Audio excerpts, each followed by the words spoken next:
Good evening, everyone. I will call the meeting to order. Anyone recording, would they make it known? Anybody heard from Mark? No, haven't heard from Mark Bianco. No. Hopefully he'll wander in. First item on the agenda is the meeting minutes for June 10th and 24th. I don't seem to have the 10th here. Two copies of the 24th. Am I messed up or? George, in the minutes we have for the 24th, it says we approved the minutes for the 10th as amended. Yeah, that's correct. Ken? We approved the 10th. All right, so I'll check to see if there was a signed version. Maybe they're in the, maybe they needed to be signed. We can check that later. There was something that was supposed to be corrected on it. I can't remember what it was.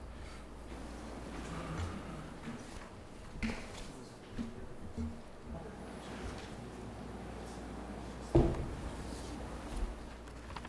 don't have what was corrected. Oh, it's two-sided stuff, huh? You guys are saving trees.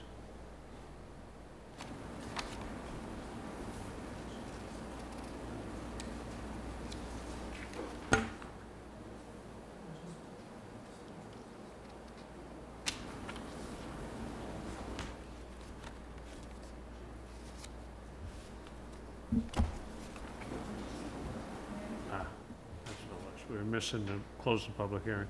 Yes.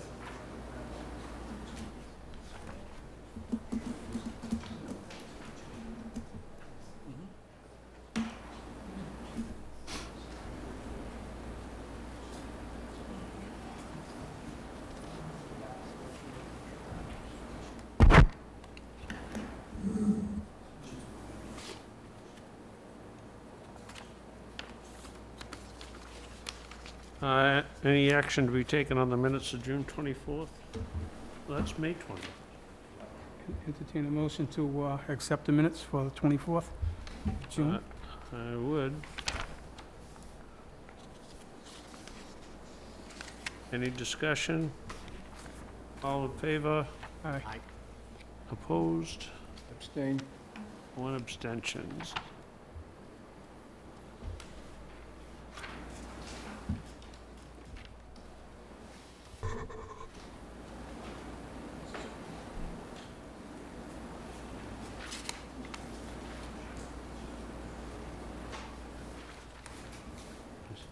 That was May 20th, the meeting that got signed. So I don't know where the infamous June 10th. June 10th is. So with that, I will move to the public hearing. Gateway Motors LLC, site plan review, 349 Main Street.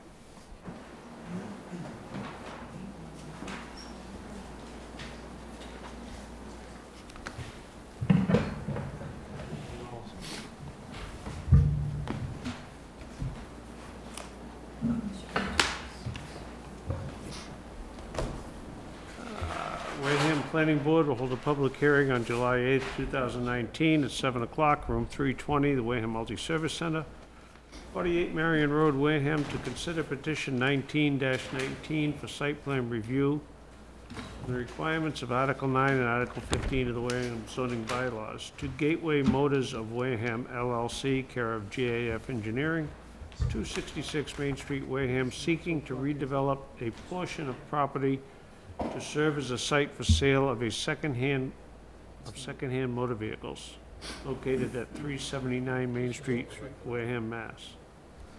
Assessors map 61, lot 1034, in the Wareham Village zoning district. Is that Oak Street too? We got copies to go around. Wrong project.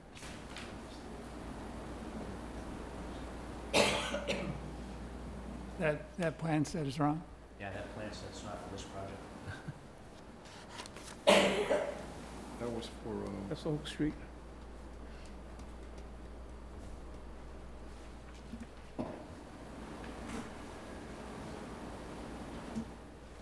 time was for 24 Oak Street. That's, Is this?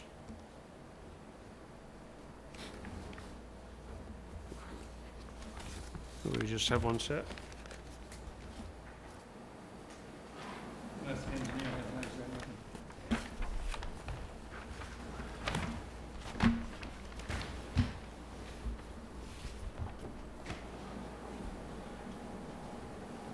Floor is yours. What's that? Oh, I'm sorry, I thought you were looking for something else. Another set of plans. I have one if you need, one additional one other than the board, if you'd like it. We could share two. You got a set? It looks like when Jack Nelson had it. Yeah, it's just migrating all the way across. Ready? Okay, I'm Bill Madden from GAF Engineering, here on behalf of Gateway Motors of Wareham LLC. Also with me is John Mello. He's one of the partners in the business, and he's going to be one of the people that'll be operating the car lot. So we're before you tonight because as part of the Class 2 license that we filed with the Selectman's Office, the application requires us to come to submit to the Planning Board a plan for site plan review. The use, as far as the used car lot, is allowed by right within the Wareham Village District 1. So I think that we're here because the application that was sent before the Selectmen requires us to come here. As far as the project goes, it's essentially, it's located 377 to 381 Main Street in Wareham, just at the toe of Chapel Street, just to the left. The old fish market was there. I don't know what the other front building existed, what they did there, but basically all these larger buildings to the south of the site. It's not part of the project. We're simply looking at the 2,000 plus square foot building that used to be the fish market that's located to the north. So what the desire here is to take a portion of the fish market building and just occupy roughly 1,200 square feet for use as the car sales office. The back portion of the building will not be used for anything at this point in time. The owners haven't decided how they're going to develop the existing portion to the south or the last portion to the east of the existing building. So there really isn't much going on there from a building point of view. One of the things that we are doing, though, we wanted to just show you how we would maintain our access into the site. We're going to place four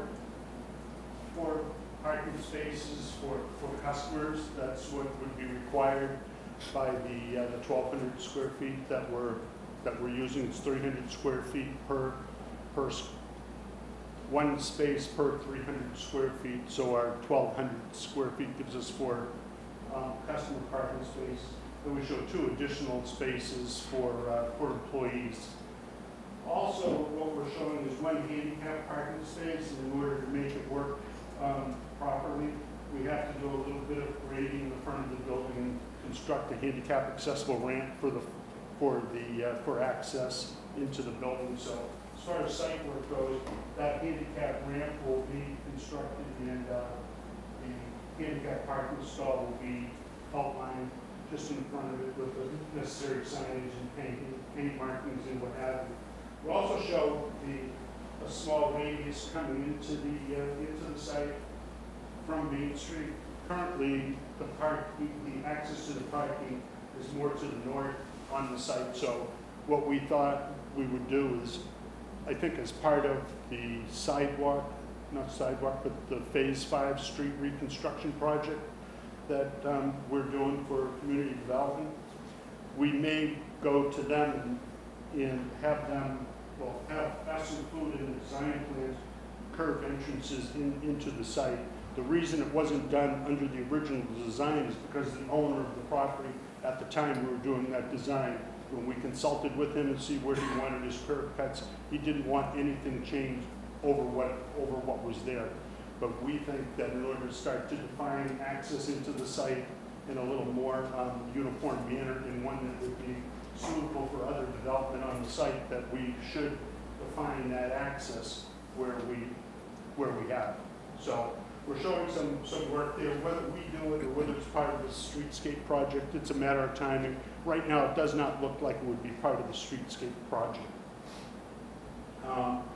There's another building, small shed, that's at the northeast corner of the site that exists. Part of this project is to remove that structure and just place crushed stone in the area where it was originally constructed. No desire to pave that area or to retain that building. It's in rather dilapidated state, and it's also part of our understanding that it might have been used for other illicit purposes over the years and what have you. So we decided, the owners actually decided that they would remove that site and use it as part of our display area. The display area consists of an area for 35 vehicles, 2 more shown out front. There's essentially a patio of sorts in the front of the building, so we're designating 2 parking spaces for display in the front. We're showing 35 across the north-facing side of the property. And then we have a boxed out area that, assuming everything goes well, would give them an opportunity to provide storage for an additional 10 vehicles. So the license that we applied for was for 47 vehicles. Another thing that we're looking to do is put a security fence around the property, basically at the perimeter. We're looking to tie a security fence on that north corner of the existing building, run it down the sideline, across the rear, and then bring it back and tie it back into the building. There's a lot of pedestrian foot traffic of unknown character going through that area, and we want to really be able to protect the vehicles. And essentially, anybody that was traveling from the north to south in this middle will now have to go out and get on the sidewalk. So for security purposes, we're looking at that, looking to place that. Also along this north face, it's kind of overgrown right now. There's not a lot of space between the property line and the wrapped surface recycled asphalt that's down on the parking area here. So we're looking to just place 3 overhead lights to give some illumination to the display area, and also to clean up that slope, plant it to some degree, and cut back a small portion of it over here on the east area behind the existing building. We show this crosshatched area there, and that's not for any purpose other than to just show that we have some access for any potential purchasers that wanted to walk between the vehicles. We have suitable area for people to pull cars out, drive, to go take them for a test drive, do the normal things that people do when they buy a car. There's no impervious surface being added. The drainage on the site is rather minimal. I think there's a catch basin that exists here that's intended to remain. We're not doing anything with any drainage. We're not conducting any construction on the building. The only thing that would be added would be a sign that would likely be placed on the front of the building, just at the ridge on the gable end facing Main Street. As part of this project, it's purely for Class 2 used car sales. There'll be no washing of vehicles on the site. There'll be no maintenance of the vehicles on the site. There'll be no detailing on the site. All those activities will be conducted at an off-site location, and then the vehicles will be brought to the site for sale. So that was another thing that we just felt was more suitable to provide, is have those services conducted at an off-site location. And I think that's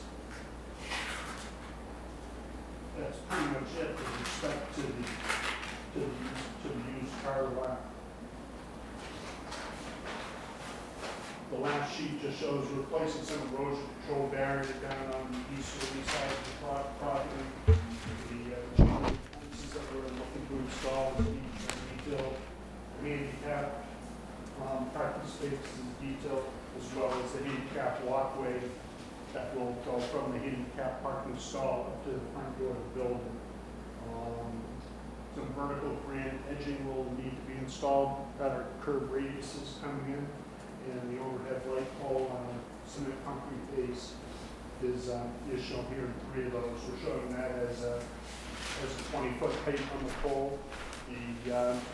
The light fixture will be fitted with baffles so that we don't have any light emitting off-site. All of our site will be directed onto the used cars. None will go to the parking lot at the CVS parking lot. So we think that should just about do the things that we need to do on the site to get things up and running. There's no immediate plans for the work. I think that Gateway Motors is planning to have this up and running maybe in the fall, and I don't think any later than the end of the year, but that's still up for discussion at this point in time. We've gone to the Conservation Commission. We received a negative determination from the Conservation Commission with respect to the Wetlands Protection Act. We are in a portion of the site is in the riverfront area, and we also have a 100-foot buffer zone to the Lonquinco River, to the wetlands that are associated with the Lonquinco River. And there's a small wetland system here that's to the northeast behind CVS. So we've gone to Concom, we're all set. We've gone to the Selectman's office. They had, they voted to issue the license, and now we're before you to fulfill that final piece of the work. So with that, I'll entertain any questions you might have.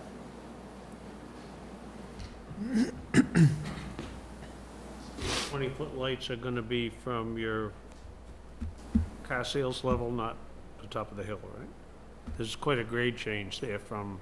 Yeah, we show those lights basically being about the midpoint of the slope. Okay. But probably maybe up it a little bit. We weren't planning to be right up against the property line. We're going to be inside our fence line on the slope. You know, I didn't understand the proposal for the treatment of this is the property with a very large curb cut, correct? The unrestricted access from Main Street, yes. What will you be doing? Will you be eliminating that large curb cut? No, What is the dashed curved line here? this dash curve line is there to illustrate that we have suitable turning radius to turn and suitable distance from the end of a parking stall to a travel lane of 24 feet, which is... Suitable from where?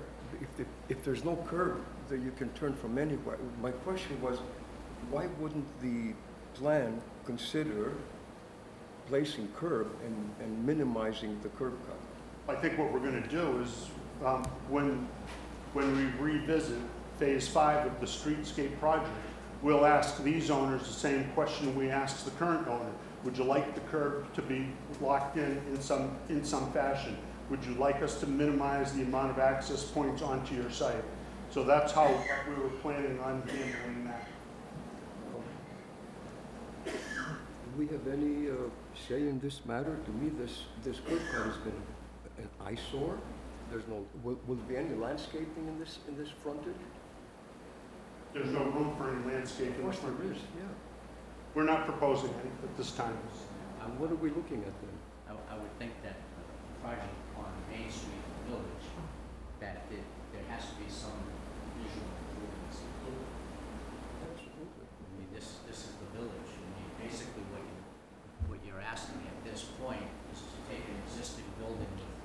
little to no improvement to it, and you just had a bunch of cars, which isn't improving the village at all. It seems to me that this is one property, right? Yes. Space. Well, I think we would like to see the master plan for that property. You're dealing only with one little section of it, and we have no idea what's going to be what will be happening with the rest of it.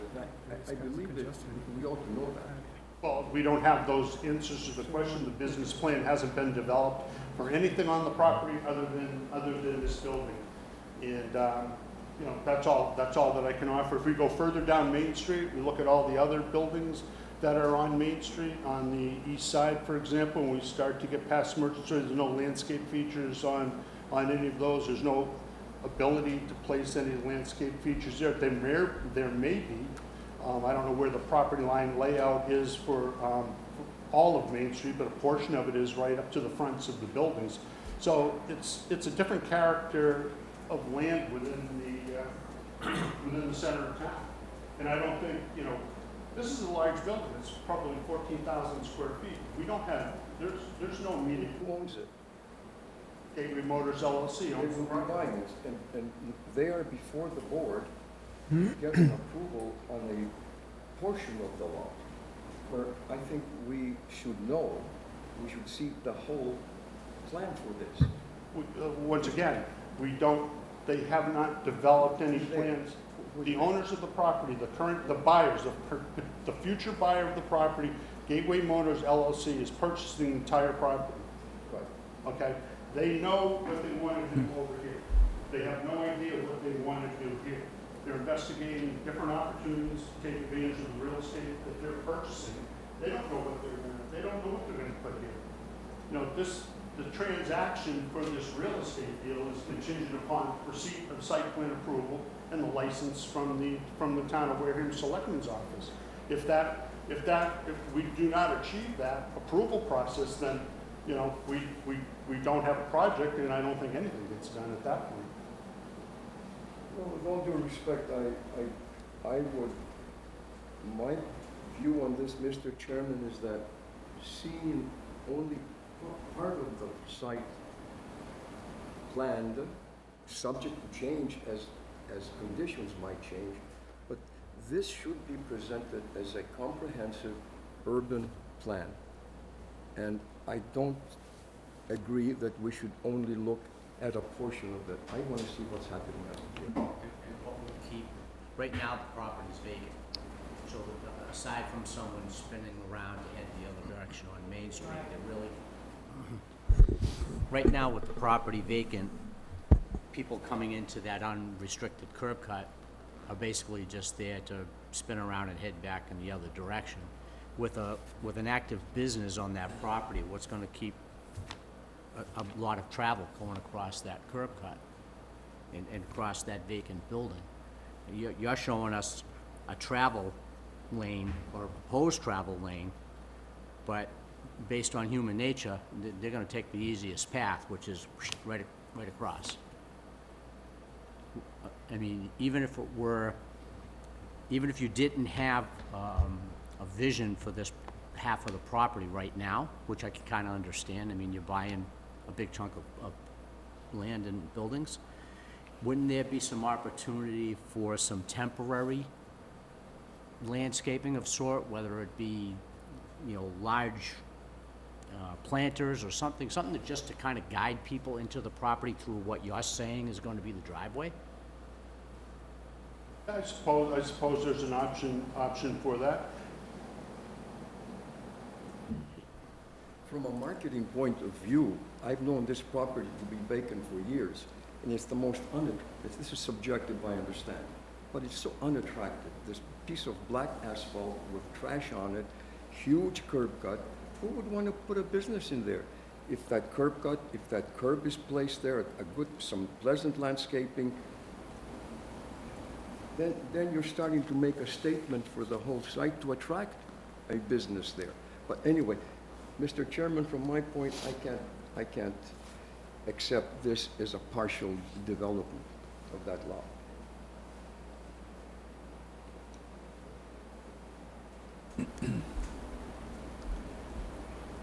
I'd want to know what's gonna happen here. On the street, on the, Well, I'll speak for the applicant. We don't know what that will be, so we cannot satisfy that request. So, I have a question about cleanup that you have to do on the north side. Can we assume that the cleanup will, I'm sorry. Can we assume that the cleanup will take place on the entire property in terms of cleaning up the mess that it is now? As far as like being overgrown and the graffiti and that kind of stuff, of course. Exactly.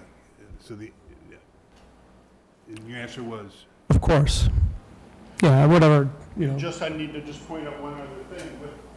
With respect to conservation, one of the things that conservation, if they have a 30-foot, 50-foot no activity zone for commercial property. So where that 50-foot zone is off our property, but, there's also a need to go back before that if we want to do some cleaning up and trimming the vegetation here. There's also an existing drainage swale that has been deeded to an upgraded landowner to convey drainage across the rear of this site.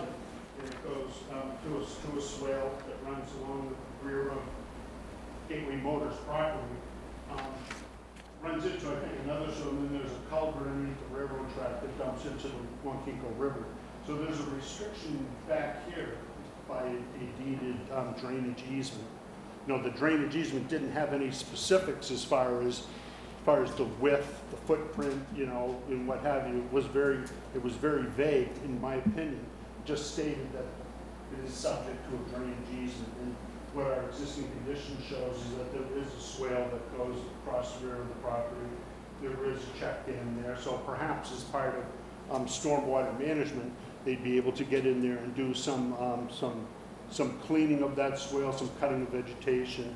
I know there's some provisions in the Wetlands Act that allow you to do that. and what is the fence material? Be a chain link fence with black vinyl coating.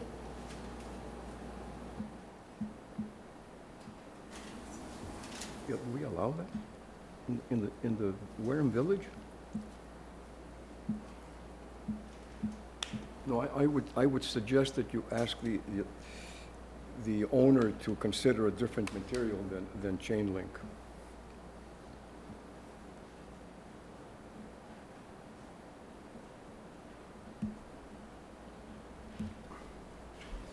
So there's not going to be any cleaning of any cars at all on the site? No. That's an awful lot of cars they have on site that, you know, Can you read the license plate? it seems like, there's 30 cars in an alley.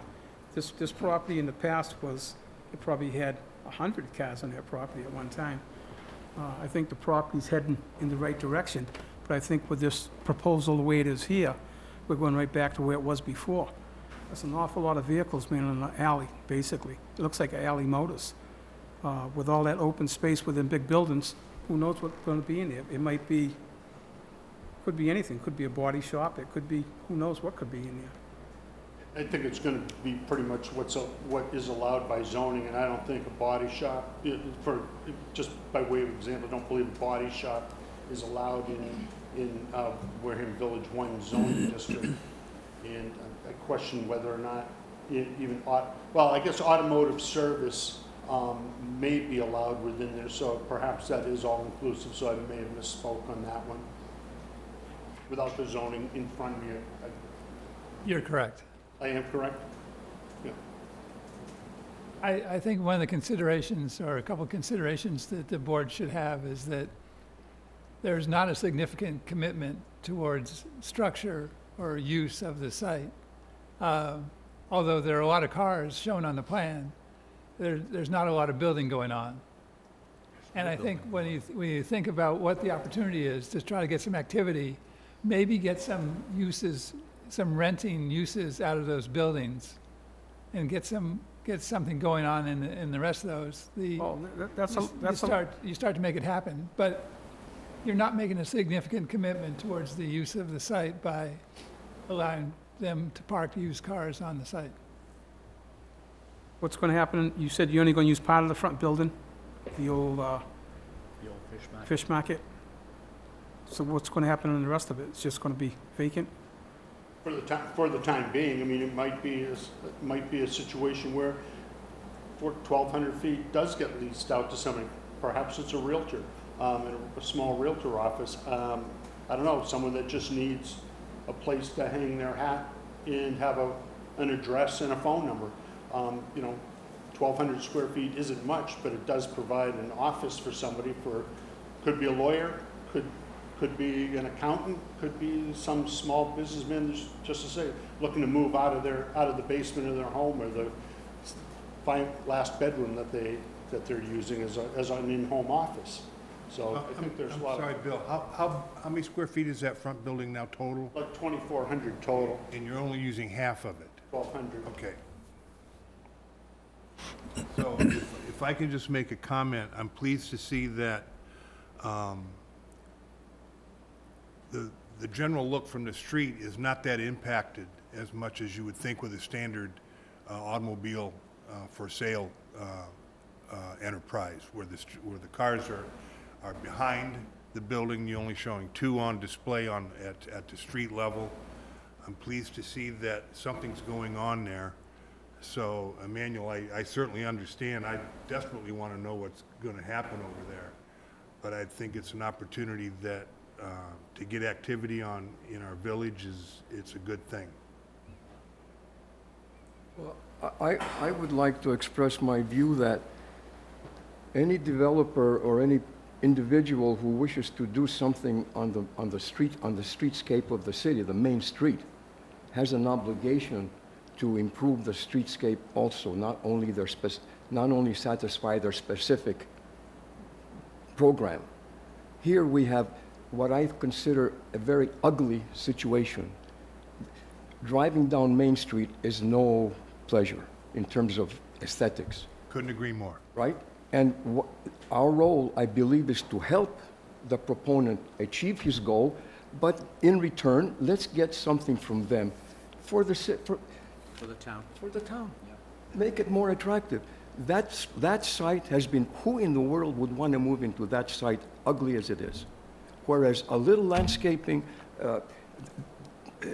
maybe some different paving material, many ways to do it, which would achieve your goal and make a contribution to the town. And I think that's why we're sitting here, to ask you to do this. So is the ask to come back with more definition around what they could do to improve the facade of the building? Sure, given that the use of this large building is unknown, does not preclude treating the front of the sidewalk, the street, the streetscape. That does not preclude it. Say, here's what we propose. Fine, now it works as a whole. Now you have a different requirement because of a tenant coming in, then you can make adjustments. But let us look at a comprehensive, complete plan for the site. And certainly, if we want to upgrade the visual quality of our town in the main street, you don't put chain link fences. There are so many other ways to create the barrier. Please.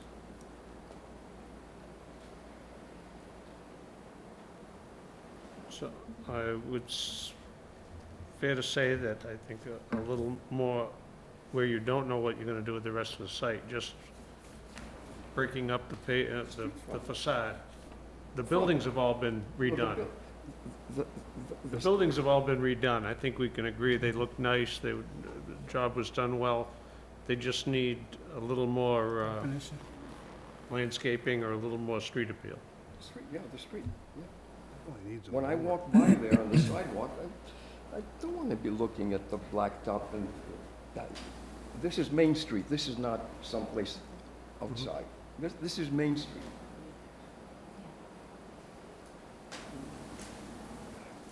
Sorry. As far as the chain link goes, I can understand the need for security along there,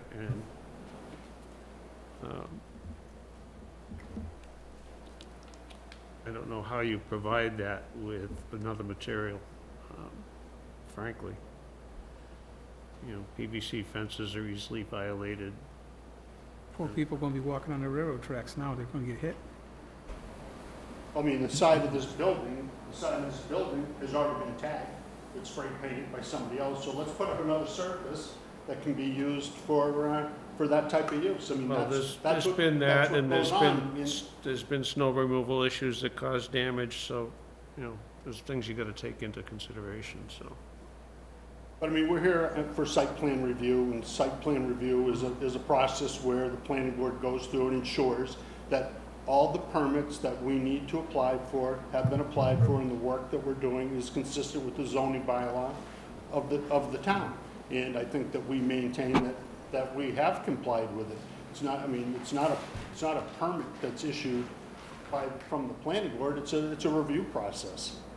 And I think that what we supplied, at least in my opinion, were all the elements that we were required to supply under site plan review. Bill, I got a dumb question. Coming up along the side, come from the other property, there's a bunch of dots that come up the hill. It goes across and it doubles back. What is that? This line right here, Mike? Yeah, all them little dots. Well, that designates the different flood zones on the site. We're talking on the CVS parking lot here. Yeah. No. Yeah, it comes from the CVS parking lot. On one side of the line to the north, that's Dots that come all the way up. flood, that designates the two different flood zones that are in that area. So one being zone X, which is the limit of the 100-year flood zone. So it's not an area that's subject to flood. And then Okay. just to the south of that, it's a special flood hazard area, zone AE 14. Okay, 14, okay, I see that 14 now, okay, I got it, I got you, okay.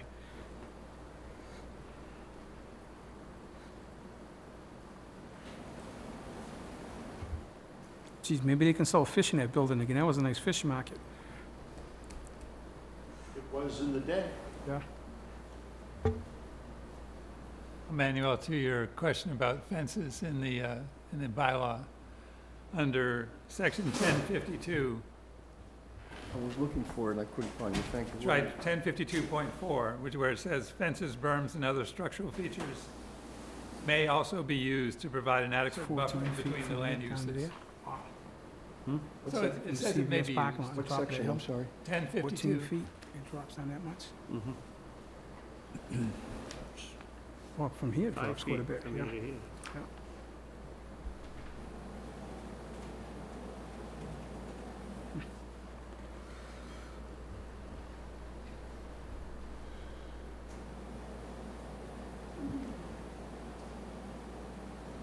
You gonna be able to move them cars from the back row to the front row? See, I want to pick car on, car number 23 on the inside row. How am I gonna get it out of there?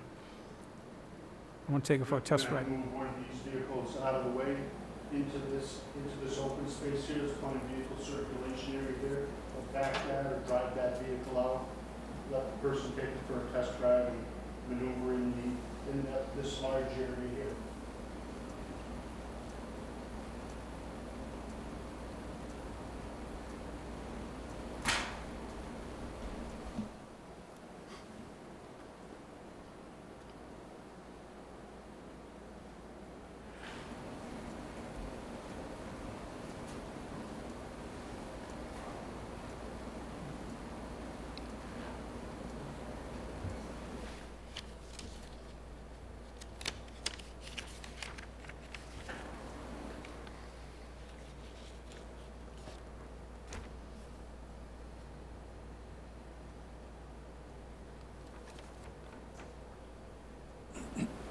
Any idea what the square footage of the other buildings you're not using on the site? This building here, you know, I forget, was it 14 or 16,000 square feet, something in that order of magnitude? I actually forget what that number was on the square footage. Is it subdivided for for other uses? Well, it's all one structure, but I think there are some dividing parcels, partitions rather, within the structure that divided. I don't know if they're, This building here's not connected, right? you know, Yeah.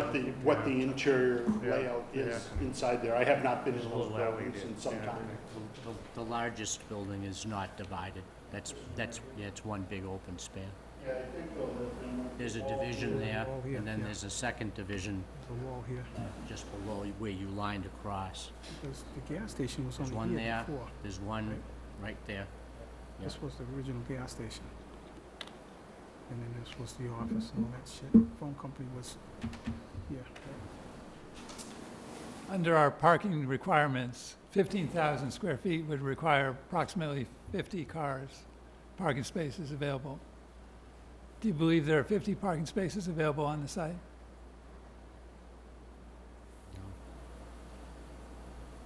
Not with this in place, especially if the second line of cars is installed.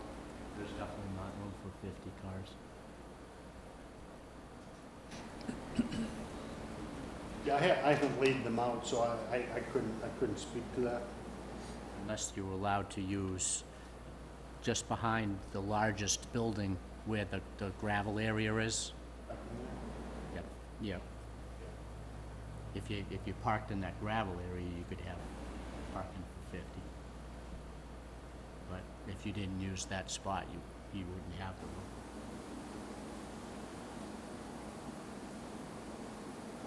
I mean, it's kind of odd too with the grade changes out here. We're at street level here for this building. There's a pretty significant grade change in overhead doors and things of that nature in the side bay area.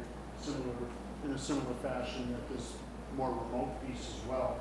So, you know, it's difficult to figure out how you want to utilize those spaces. What is that space best utilized as? You know, takes a little bit of thought as to, you know, what you want to do there, and then what you want to invest as far as building improvements go as well.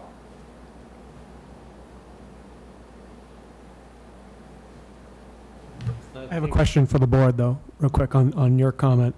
So that requirement is based on use, correct? Commercial use, yeah. Any commercial use? So if we went ahead with this project and we came back with a tenant who would like to put something in here, you could potentially say no. And I'd have an empty building because we can't satisfy the parking that you're going to require. Then you'd go to a different board, you go to the Board of Appeals. Would the usage dictate the number of parking required? Yes, it would. I think that's what we're getting. Manufacturing, storage setting, parking with retail. Correct. Well, you're also dealing with the village where most of the properties don't have any on-site parking. So, Right. yeah. I think, because of the uncertainty involved, I think you don't want to, you don't want to spend money twice, but I think there's also room for some, like, improvements of even the existing islands along Main Street with some landscaping and I agree. I think the use is great.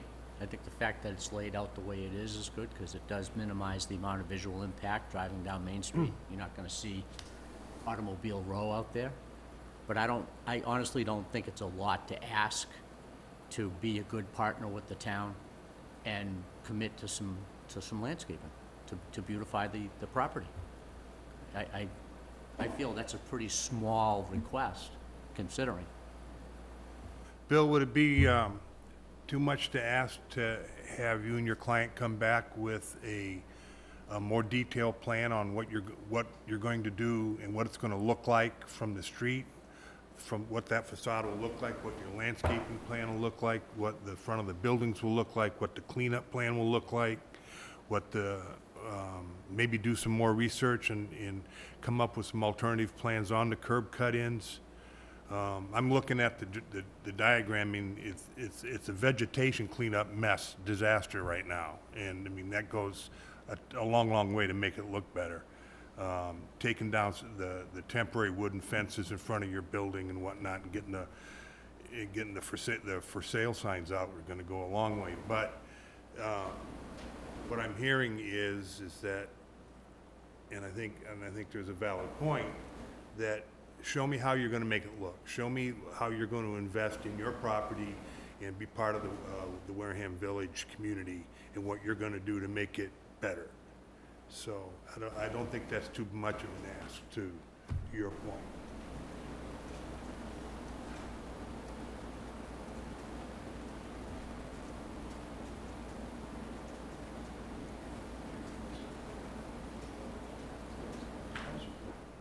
This is downtown.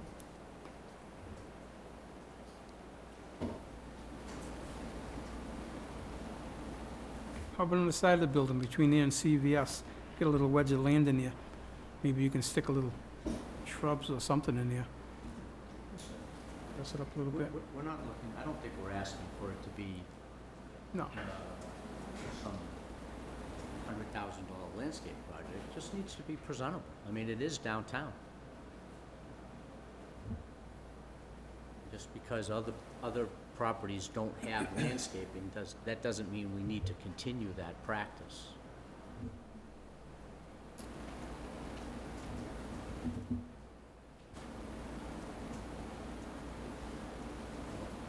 As far as the use goes, when we start to look at all this for landscape features, I mean, not knowing how we're gonna use this site, we could end up putting ourselves in a position where further restricts what can be done on that, with planting across the front. Is that what we're talking about here, or we're just talking about over here? I wouldn't suggest it all the way across, just that existing island that's there now, maybe make it a little deeper and put some plantings there. And on the right-hand side where the old sign was, I think there's some room there for a few plantings. Without, tearing everything up, I think you can very reasonably make it look like it's one site, not.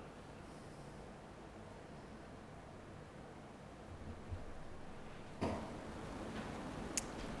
that what we're looking for? I don't think we're looking for, the building on the right side that's gonna be unused is all access from the street.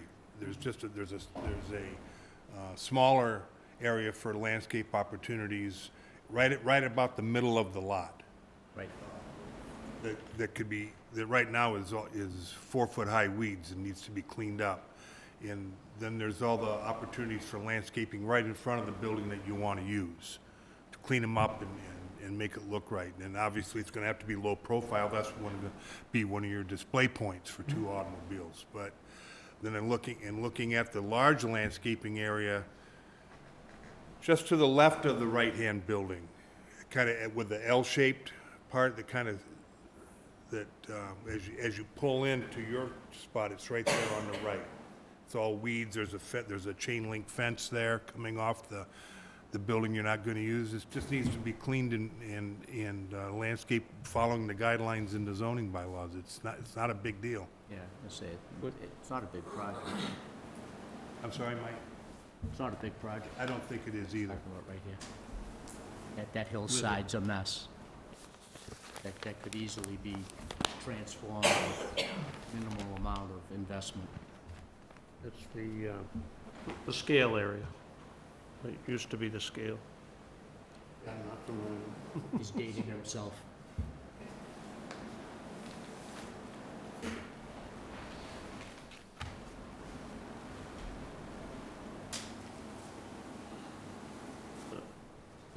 Will we approve with a commitment?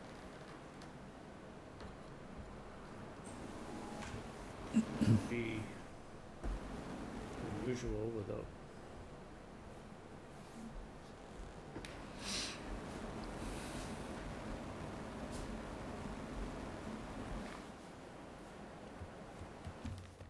You don't affect, you're not gonna change that parking along the side where the loading door is? It drops off quite severely, is that? Over here? Yeah. I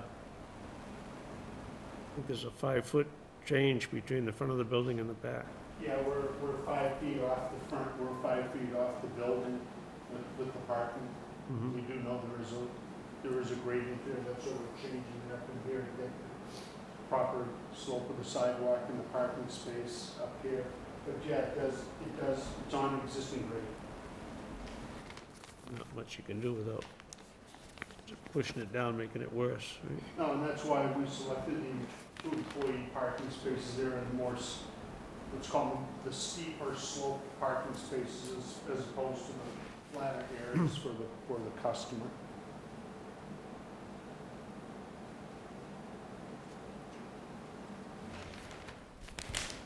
Okay. So can we get some sort of consensus here, so he has direction?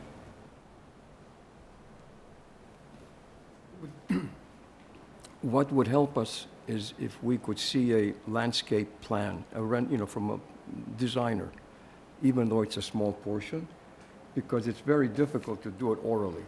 We talk about a bush here and a bush there, that doesn't mean anything.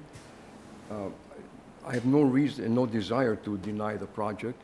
We should want to see you succeed, but I do want to see something done for the town and a landscape, somebody other than an engineering drawing to show soft areas, hard areas, green areas, whatever, but it's not up to us to design it. I'm speaking for myself. Where are the You're not- limits of all this work you want done? Draw it on a piece of paper so that I don't have a misunderstanding. No, I'm sorry, that's up to your designer. I'm just asking, I'm just saying, we're talking about from this corner to this radius, we're talking from this corner to this corner. So, okay, now that is not what I heard previously. When I talked to somebody about this piece over here, they said, no, we're not talking about that, and now we are. So this is the only reason why I'm asking for the direction, so that I don't go on what I consider a homework assignment, just creating more fee for the client, just to spend. I just want to know where we want the landscape features to be. From corner to corner. And I understand everyone's concerns about it. It's a very unusual piece of property, and I think that's why it's been vacant for so long. There's what's essentially industrial in the back. There's not a lot of parking up front. That portion of the building is a huge grade, like you mentioned. It's butts up next to, a parking lot where people loiter and everything else. It's a really, really big risk. And I understand that when some of you say it's not that big a deal, and then when we point to it, the engineer gets a little bit uncomfortable about what you're asking.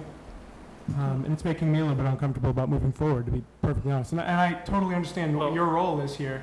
I'm just George, saying that. Yeah, excuse me, look. Right now, on Main Street, there is, what's the scale here? Excuse me, 1 second.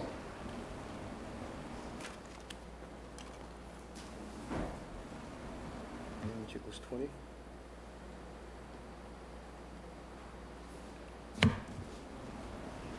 Yeah. There's a 240-foot opening there, maybe a bit less.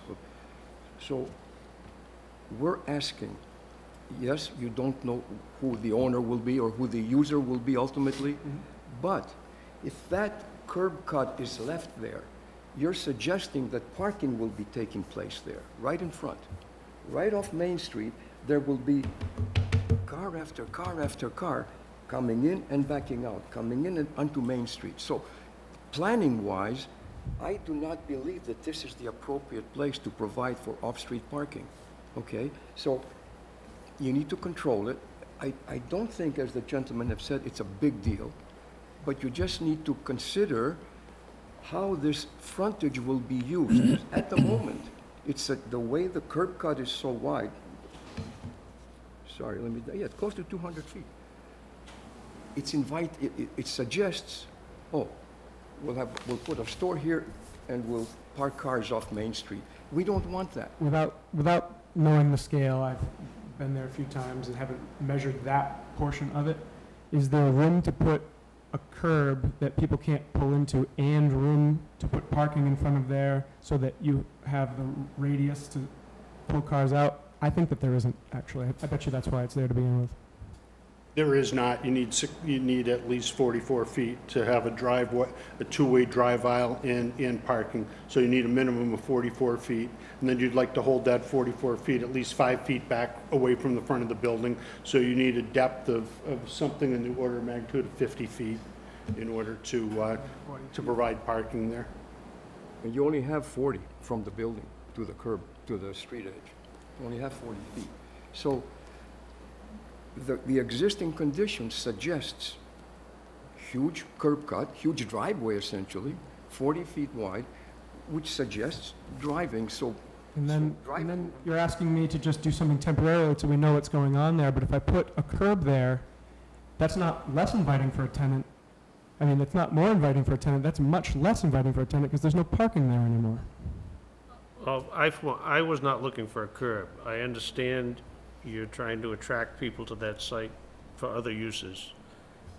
What I was trying to make best of what you've got there is take that section between the two curb cuts, I think where the for sale sign is, and improve that island with a landscape feature. And possibly the right-hand side where the old gas station sign was, improve that. So when people come down the hill,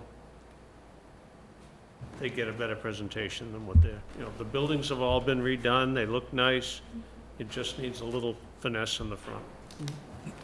And then, when you come back to us in 6 months and say, I want to develop this, then you can adjust it to fit that use. Or 3 months when you come back. Because I think once you start some activity there, that'll spawn more activity.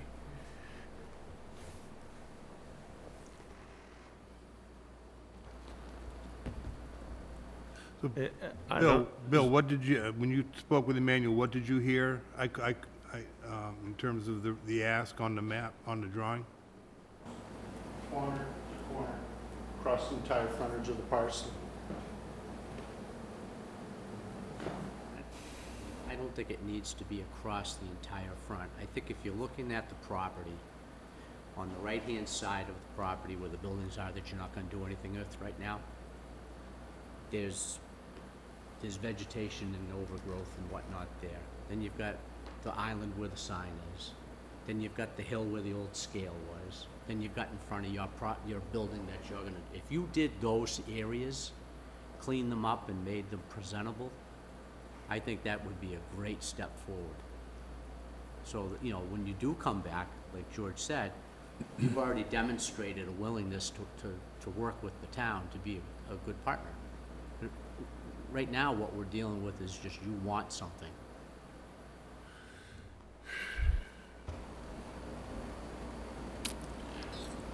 I disagree respectfully. I believe that a design treatment should go from corner to corner. Whatever, but it should be related, not left, but, you don't deal with just one part of the frontage. That's my opinion. Well, if we did it here, which is the corner of the property, because this is all overgrown right here, so if they clean that up and did plantings here, then did plantings around where the signpost is, did plantings on this hill where the old scale used to be, and then plantings here around the building, now you've touched right across the face of the property. And you've left the big curb cut. True. And the blacktop. But I think the engineer makes a good point. To put a curb there and restrict that for pretty much, it would be useless at that point. Well, we have to deal with our planning here, because if we're going to allow 100-foot curb cuts on Main Street, what are we doing? Not allowing it, it's existing. That's all right, okay.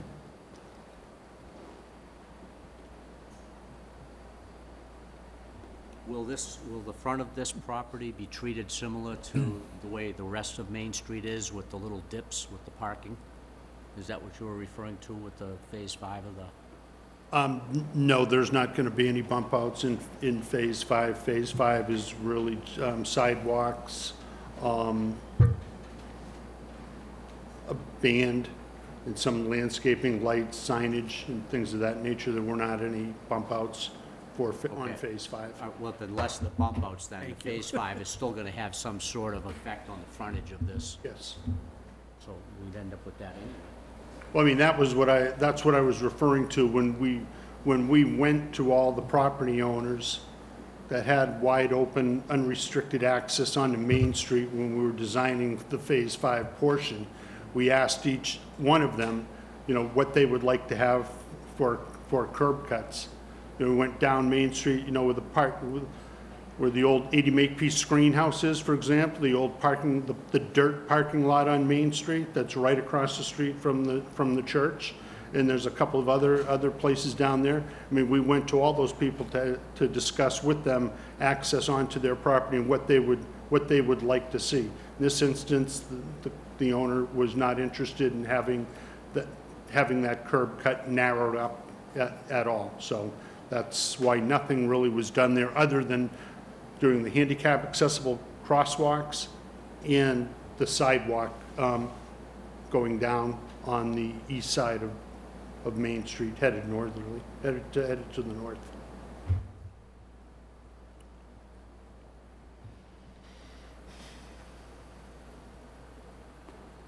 I think the planning department or the planning board needs to express their views about what they want for curb cuts, what the town master plan would require. At this point, we don't have one, I guess, so.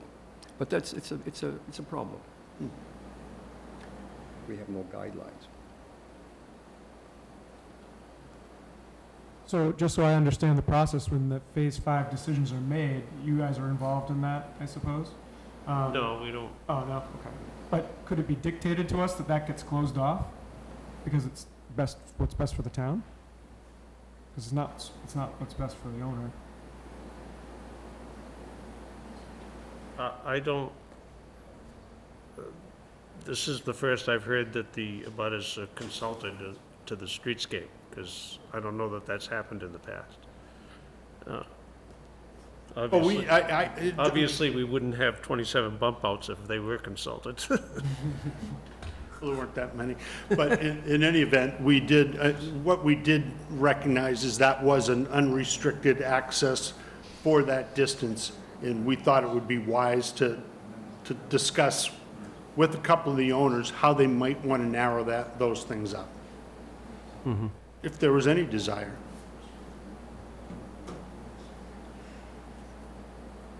I mean, what's the state standard, 24 feet? Standard what? State highway, isn't it, they generally want a 24-foot curb cut? 24 feet with 25-foot radiuses, yep. Yep. Didn't they make the correction at not 7-Eleven, Cumberland Farms?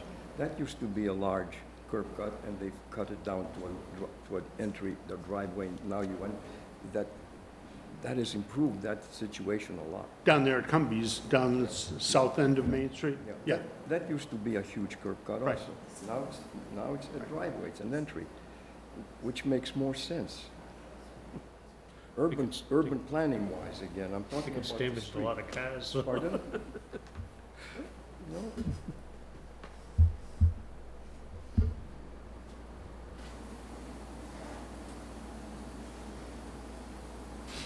Yeah, I think to shut it off completely would be shooting yourself in the foot, but I think, narrowing it down some would be reasonable.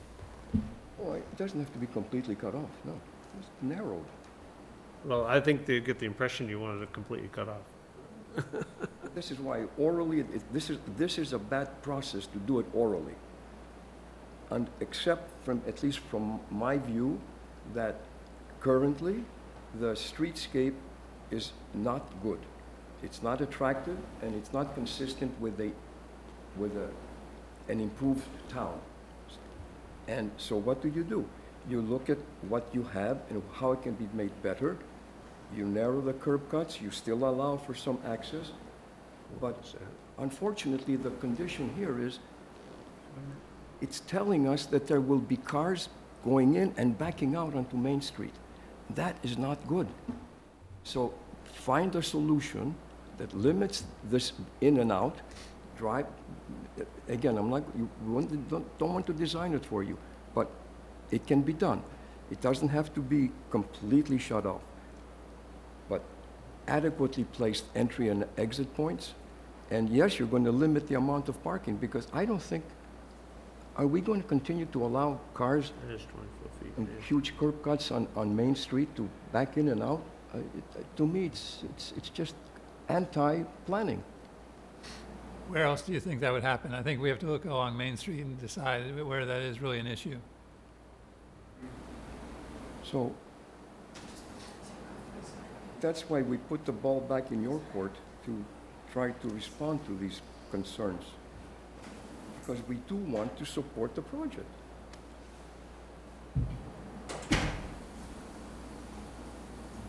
But Mr. again- Chairman, I think we've beat this to death, and I think Bill and his applicant know what we're asking for. Is that a adequate description? Do you have some direction? Yes. Is there anyone here this evening that would like to comment on this project? Hearing none.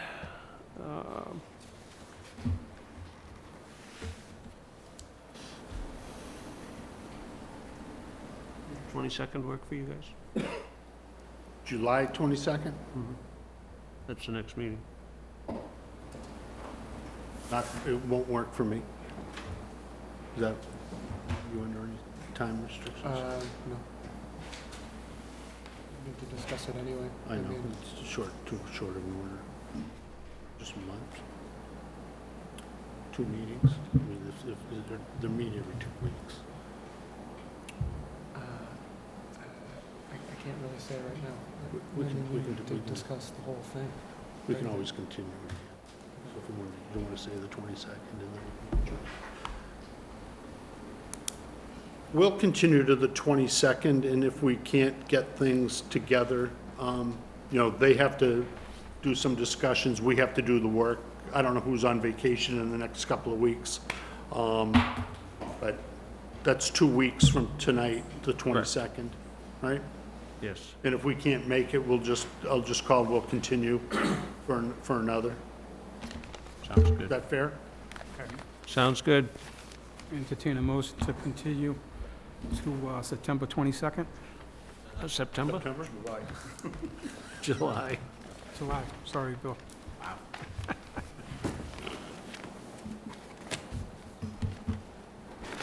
Stick around for another case. Yeah, I got it. Is there a second? Second? Discussion? All in favor? Aye. Opposed? Pass the plans, John, pass the plans back. Yeah, That's Bill's. Yeah, no, I'll make sure he gets it back. Bill, do you want this back? We sent out the other. Sure, thanks. Oh, Just to throw dots at if you want. thank you, gentlemen. Thank you. Thanks for listening. Next item is the continued public hearing, David and Lisa Mather, preliminary subdivision plan for 24 Oak Street.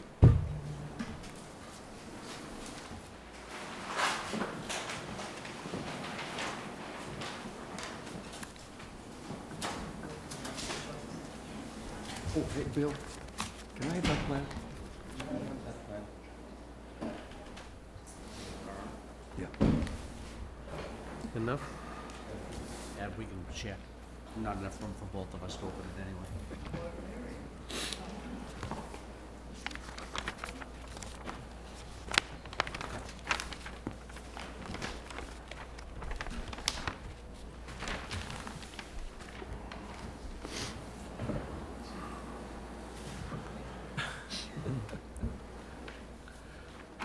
Go ahead, Bill. I'm Bill Madden from GAF Engineering here on behalf of David Mather. Oh, I'm Edward Barrett. I'm a direct abutter to the Mather property. Our property is at 28 Oak Street. Okay, I'll let you know when you have your opportunity. Okay. Thanks. Bill? We filed a preliminary plan on behalf of the Mathers. What we wanted to get some feedback from the planning board on their desire to have a private way creating the frontage for an additional lot behind the Mathers property. It's Mathers map 39 lot M20. We show it divided up into two lots. But we've shown basically a 40-foot layout. We'll create 150 feet of frontage on this northerly leg of the private way and on the southerly leg. So we have 110 feet, 140 feet. So that was what the desire would be. That would give us the frontage for the northern lot.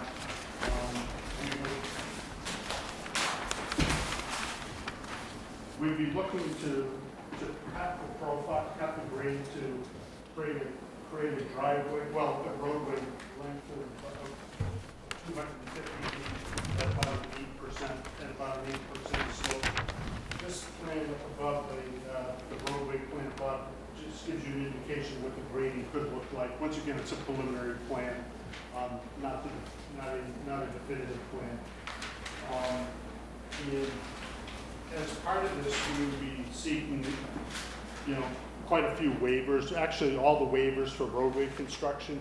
We'd want to essentially construct a driveway that was 16 feet wide, as opposed to a 24-foot wide roadway width within that 40-foot layout to create the access to the lot. It would be serviced by town water. It would also be serviced by town sewer. We proposed a small infiltration swell on the side of the roadway to look at the cross-section there. We just show what we would do, and we would use a recycled asphalt product on the road, on the driveway width of 16 feet. What we essentially would be asking for is a waiver on all the roadway construction. That would consist of street lights, street trees, street signs, sidewalks, curbs, cul-de-sac, and fire alarm on that.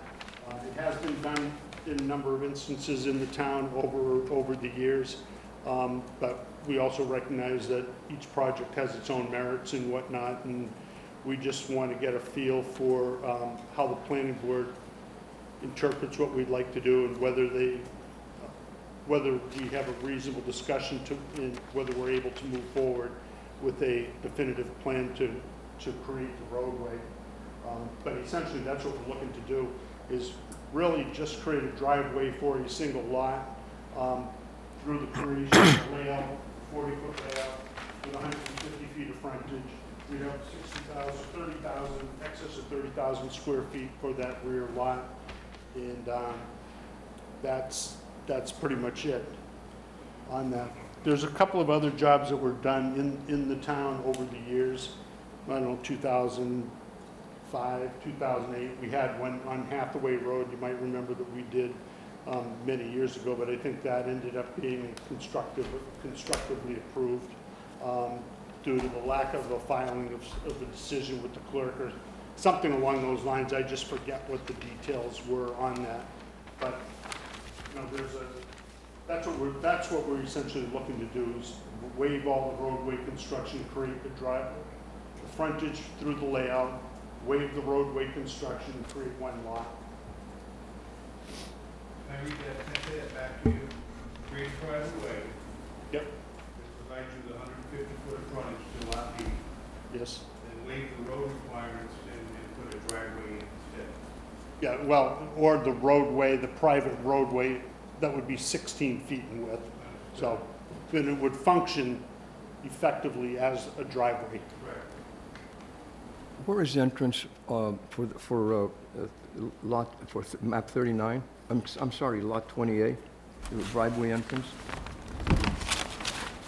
It wouldn't be off the proposed driveway, right? No.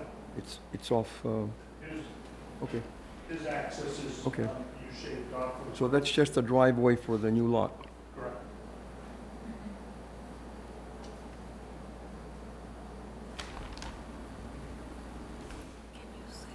So you feel wrap will hold on that slope? What's that? You feel that wrap will hold up on that slope? Yeah, I think that it should. I mean, we're showing it as a 12-inch lift, two 6-inch lifts, and we're also supporting it with, 12 inches of roadway gravel, so I think that would hold it in place. I mean, that wrap has a pretty good tendency to bind up and lock up together, and I think as long as we're using a product like that, I think it should hold together fairly well on that slope. What measures to prevent things from washing into Oak Street? We have the road tipped from the south to the north, and then we have an infiltration trench that's down here that's shown as 2 feet in width. That we would basically sheet flowing the runoff from the slopes and from the roadway into that infiltration trench. And that would be the method of handling the storm water. So I think right now, well, in years past, I think Oak Street Terrace, isn't that the street that comes right up across from Tempest Knot Boat Ramp? Yeah. So there had been some erosion going on there over the years, and a lot of sediment did come down the roadway.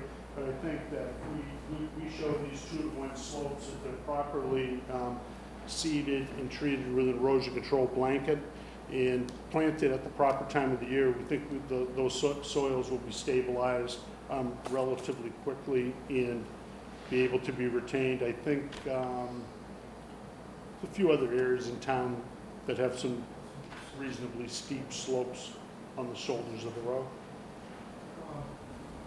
Regarding the work you're gonna do to increase the pitch of the road, I visited the site and looked at the driveway right to the south. I think it's on your property. That's correct. Where, to be honest with you, I think this tells me you're taking that 1.6 feet of material Right through here, right? Yeah. May I ask Mr. Barrett a question? Property owner next door. Your driveway, the new driveway, the new road that's being proposed, is it 6 feet higher than your driveway? It may possibly be because when our driveway was constructed in the 1950s, it started obviously at the same height as Oak Street, but there's a banking on that side, which I think is about 4 feet high. Actually, there's a banking on both sides of our driveway, which is 4 feet high. And the driveway was scooped out of a hillside. Yeah.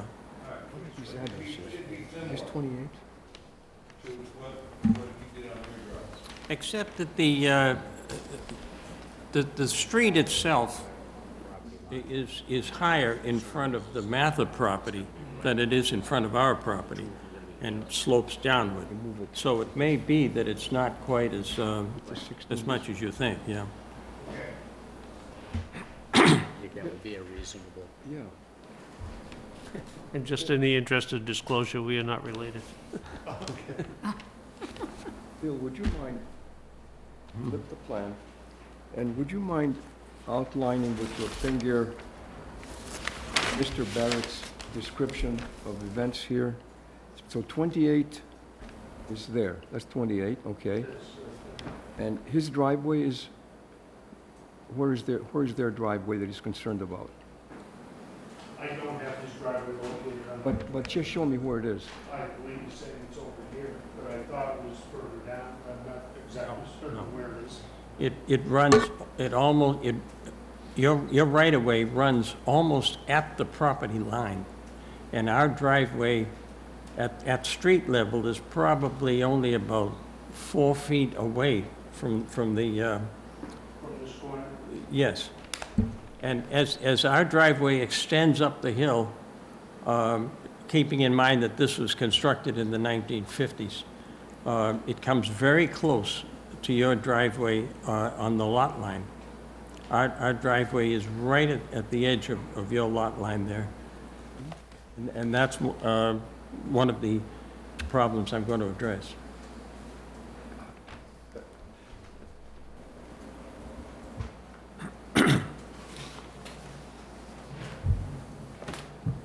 Also,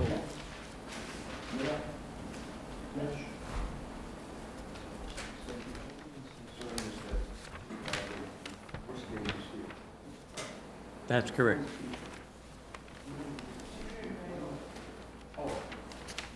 private.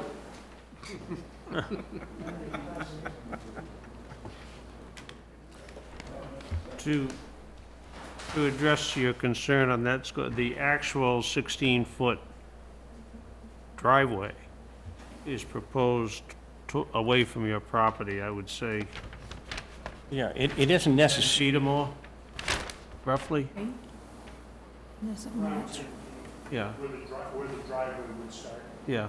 You have some grading between there and the property line, but So we can assume that the 16 feet will be centered in the 40-foot, no, it's closer to, Closer to them. It's away closer from to your him. property. closer to number All right. 24. Well, that helps, yes.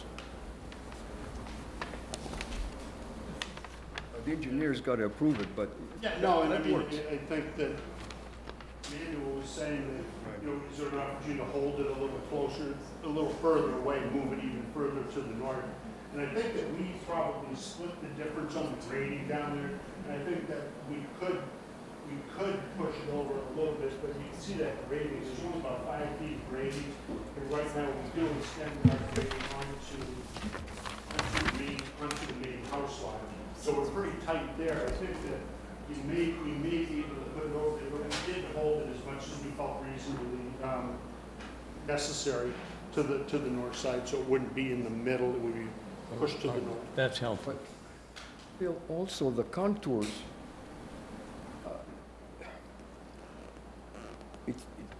your contours are doing this, but wouldn't they match his? I mean, wouldn't it, His are gonna match over, his will be, well, those are his contours here, we're tying in, I see what you're saying, we're gonna be reshaping this slope on the north side in a different character than the existing conditions. The existing conditions kind of wrap this way, and now we're steepening that up and pulling it back down in toward that property line. but that would move it away from him. Right. Yeah. And, excuse me, but another concern I have is I believe that there's a utility pole that, from what I see, would be between the two driveways, between yours, between the Mather property and ours. Well, we have the utility pole shown, it's shown right here. I don't know, it doesn't look like the driveway would fit between the two sidewalks.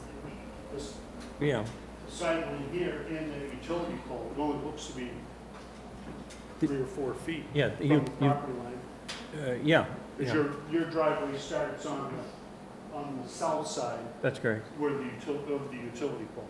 Yes, Yeah. yeah, okay. So that gives you additional distance from the proposed driveway. Right, right.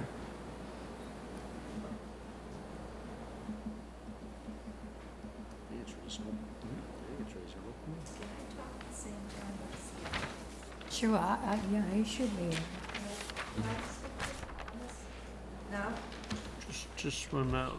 Aye. We'll, you'll all have an opportunity to speak. Yeah. I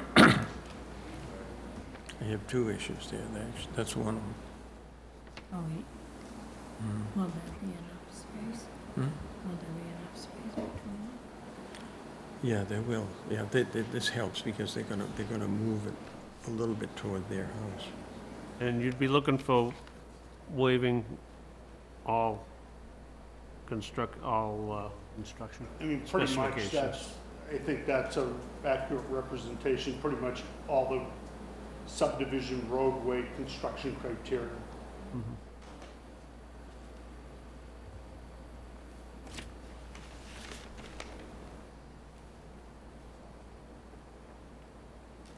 Is there a maximum grade that the driveway, A roadway maximum grade for secondary street is 12%, according to the subdivision rules and regulations, and we're at 8.1 with the one that Ours is higher we're than showing that. on this plan.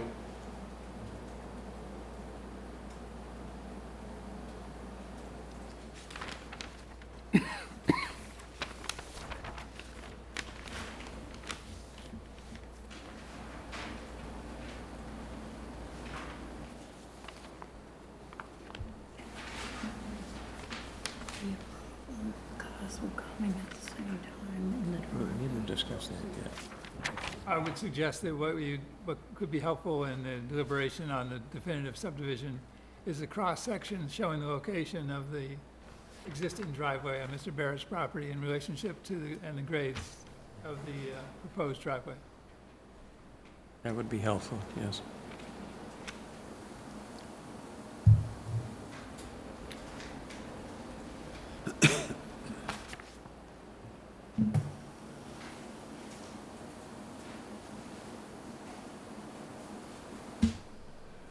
Questions from the board? Anyone?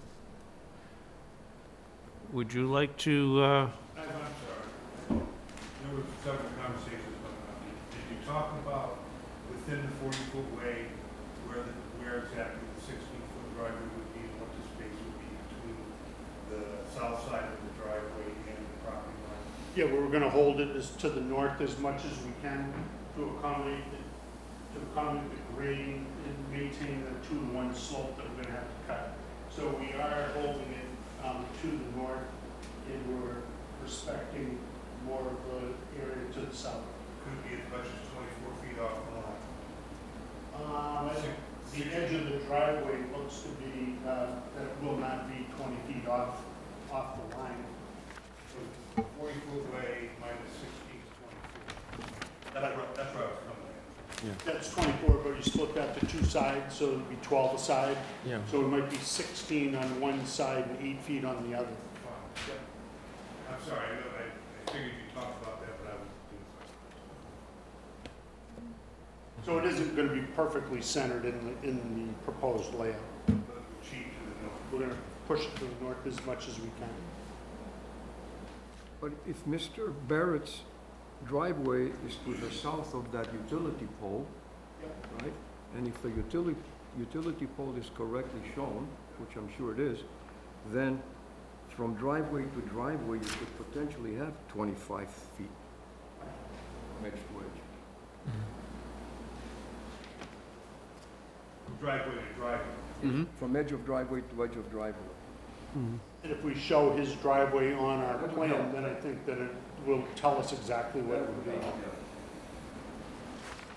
And if that would be, if the Barretts have no problem with us locating the driveway and Not really. The only other thing I see as a possible thing that could be problematic is if someone is coming in and out of your driveway right-of-way, at the same time someone is coming in and out of ours, that's not a huge issue, but when people are taking their boats back and forth to the launch ramp, I just hope that the sight lines are okay in the streets, so that, it won't complicate things and possibly cause an accident.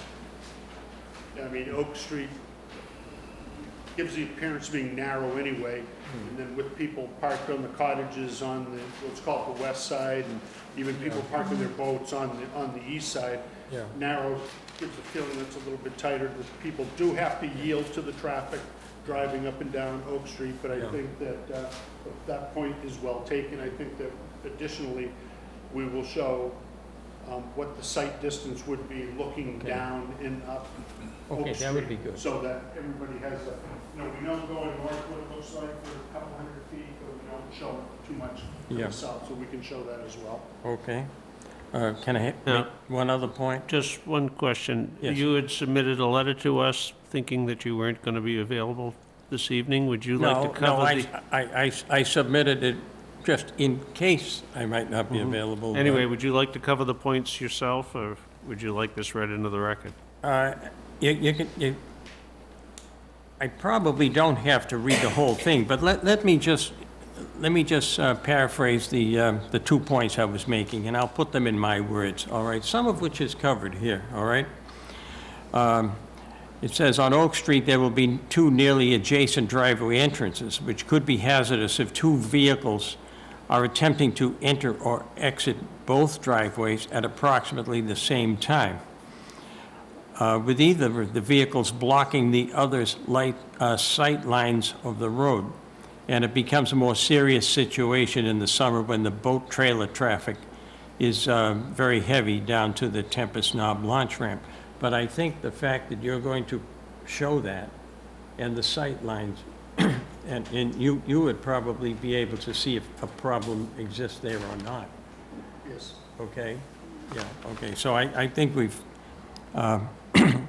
pretty much covered that, because our driveways are only about 250 feet from the boat launch parking lot. So that's not very far for sight lines and so forth, or boats maneuvering around. The other thing is that there was no indication on the plot plan just where within the proposed 40-foot right-of-way the actual private way or driveway would be located. Okay, I think we've covered that too, so I'm okay with that. As a final point, I said I would hope that courtesy would indicate that there would be sufficient distance between the 2 driveways to provide a buffer zone, and I think that that's taken care of. But I don't know how to go about this, proposing that maybe you would put up a solid wooden fencing there between the 2 driveways. Is that possible? Or a buffer, a physical buffer of some sort between the 2 driveways. Because right as we get about halfway up, it really comes right on the edge, but you have provided extra footage on the whole thing by moving the driveway to the left. So I would say that most things are covered, except it would be nice to have a physical buffer of some sort between the 2. That's all I have to say. Well, shared driveways out of the question, is that what you're saying? All right. Well, we share everything else.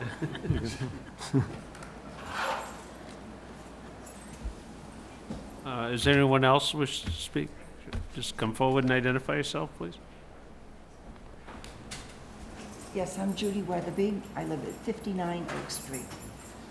David Mather and Lisa are my next-door neighbors at 57 Oak Street. Very good neighbors. They help us a lot. No problems with them. He purchased the property across the street, which is 24 Oak Street. The numbers don't jive, but that's the way it is on Oak Street. And he owns property in front of his house, which is 100-foot frontage. My frontage is only 50 feet, like the rest of the homes going down towards the boat ramp. He told me that when he put in this driveway, it would be opposite his garage, which is not what this is saying now, and going straight up into the woods, that we would not see the house is going to be hidden in the woods. It would be close to Indian Neck Road more than Oak Street, but they cannot put a driveway or sewerage or water in because of minor forest is surrounding the house that's going to be in the woods, okay? Now, if they move this driveway away from Mr. Barrett's property, it's going to be smack dab opposite my 50-foot frontage. The houses on our side of the street, the water side, go downhill. All of us are below street level, okay? So if there is a storm, in that woods, I have all woods directly across from my 50-foot frontage. If that woods is destroyed and a road is put in, that wash is going to come down the hill, and the houses up there can see the rooftops of the houses that we live in down the other side. That's the difference in the elevation, okay? That is going to come right into my yard. All that mud, all that dirt. And they've got to have a big driveway to and they're gonna do a lot of digging for the sewage and the water. How many feet back from the Oak Street is this house? Do you know? They haven't proposed a It's gonna be a location. very long driveway, a road, or whatever it is. Yeah. They haven't proposed a location for the house, but the driveway, the straight length is 240 feet. It's quite a ways up into the woods. He told me it was behind the rental house that he has now. The new rental house will be behind that, closer to Indian Neck than Oak Street, but there's no access to Indian Neck, Correct. okay? The elevation is opposite, well, like Mr. Barrett's house. He can look out his window and see the water over the rooftops of us down below. You know, so, I mean, there's a big drop in the land. You know, we've been, that property that I'm in now has been in the house for generations. In the 70s, I bought it in 97. We lived there year-round. We're permanent residents, okay? So it's not like the Mathers who come for the month of July, and David does come occasionally, but they stay 1 month and then they go back to Texas. Okay, so they won't care about the mess, the dirt and everything coming down, you know? And so I'm really nervous about this driveway being right directly opposite me now. He told me it was gonna be opposite his garage on the side of the house that he has now going up. Take it this way, you're gonna encroach on this circle. Then the lot is 50 feet, okay? If you get a 40-foot section, or 20 feet for the driveway, it's gonna take most of the forest away from it. How long is your driveway, Mr. Barrett? Well, it goes 50 feet across the front of the property. Is the car length? No, how long? How long is our driveway back? Oh, I can- It's I probably can- about half of No, this. I have an old map here, I can tell you approximately. Maybe 120 feet. Yeah.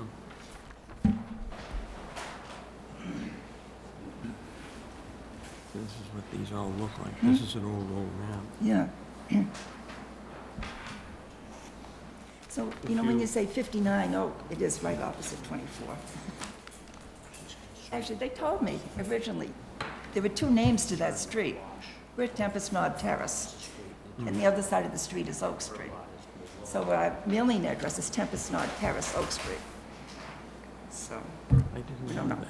Yeah. I didn't know that. Yeah. I learned something new here tonight. that's what they said when the original plans were drawn up. Is that right? That was the name of the street. Al, you have any observations on this? Yes, I do. So-called. Whenever the time is right. Okay. Time's right. Yeah, I guess it's right. Okay. Two things. I would design the cross-section of the road different than what's shown. It's a 16-foot wide flat surface on an 8% grade. Reclaimed material is good material, but when you put it on a grade like that and put it for a width 16 feet wide, it's going to have a very good chance of running rapidly and rapidly down to the bottom of the hill. I would suggest a crown road with an exaggerated crown over that 16-foot width so that 8 feet of it goes in one direction, 8 feet goes in another. That both sides of the road have a swale lined with stone similar to the cross-section that's shown. That the first 20 feet coming from Oak Street would actually pitch downward at a 1% pitch and be paved, because this is going onto a town way. So anything that goes out there across this slope cannot go on the town way. I don't think Dave Bernard would give any kind of a curb cut permit if he knew there was any chance that it could go out there. So my suggestion would be that the entire road be moved inward by roughly 20 feet. It's going to mean a little deeper cut at the very beginning. But if you were to do that and put two pools at the beginning of the road where those trenches could jump into, then you would significantly reduce the amount of potential for runoff going out into Oak Street. By crowning the road substantially, and by that I mean like a 6-inch crown over that 8 feet, so it's very exaggerated, it would mean that there would be more water traveling laterally across the road into the trench before it gets any headway to move down the slope.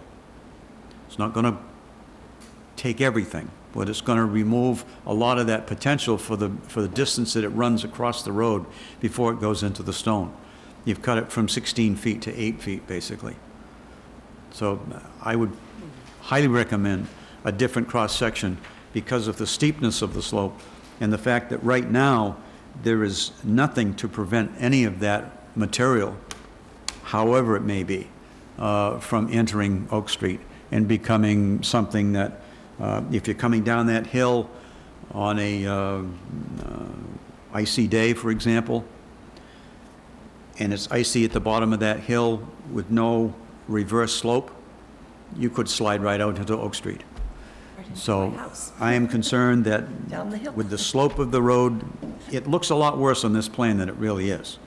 I mean, this is a 20 feet horizontally to 2 feet vertically, so it's very much exaggerated, so it looks a lot worse than it really is. Nevertheless, it's still 8.4% or 8.3, whatever Bill has suggested.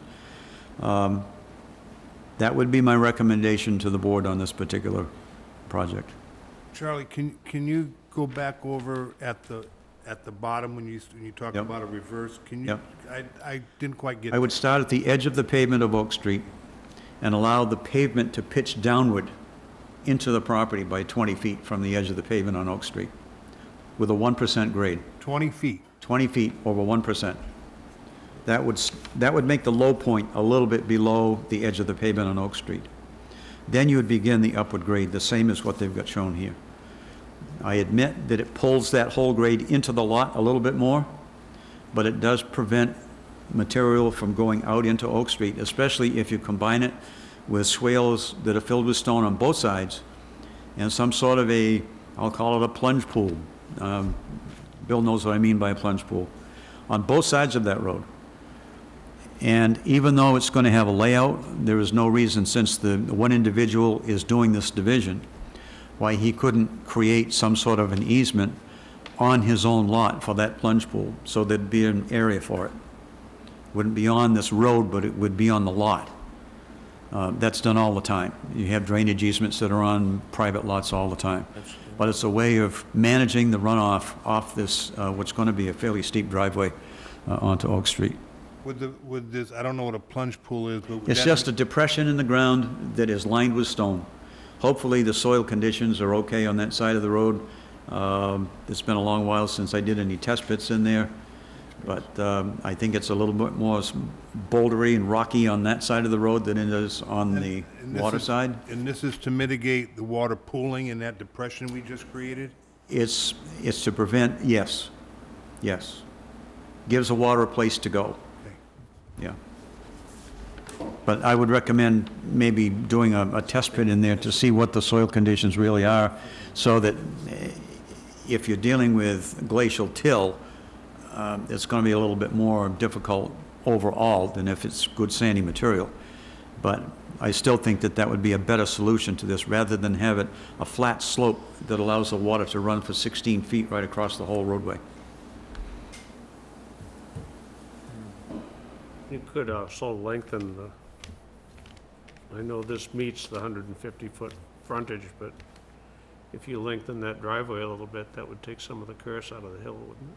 Well, you don't necessarily even have to leave it in the right-of-way. You could have an easement across the adjoining property and put the driveway further up on that plan, outside of what's being called a private way, so you have an easier grade to climb.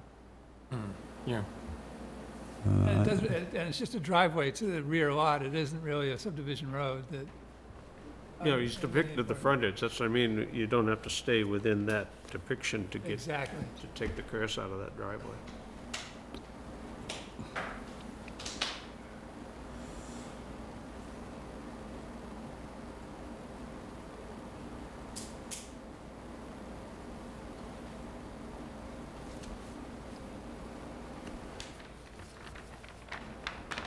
Those are good suggestions. You know, as I was standing here looking at it, I thought to myself that, you know, if we're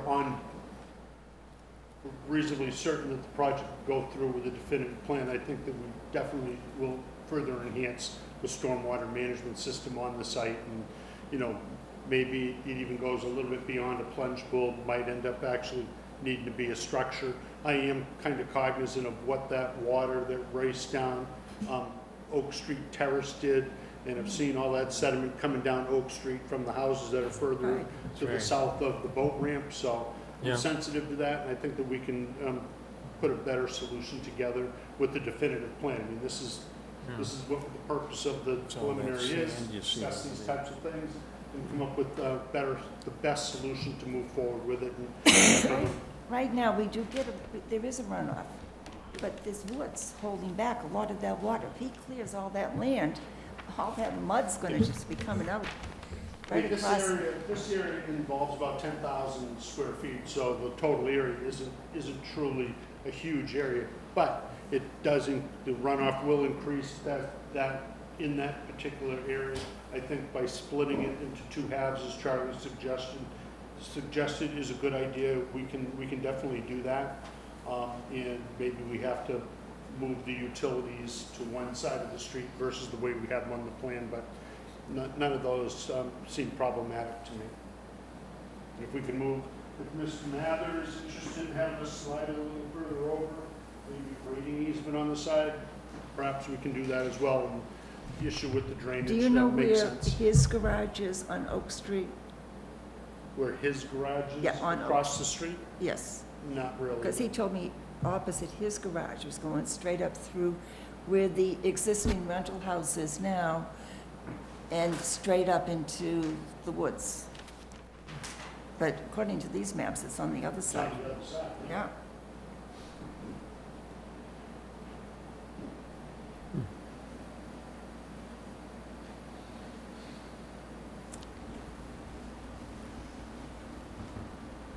Anything further?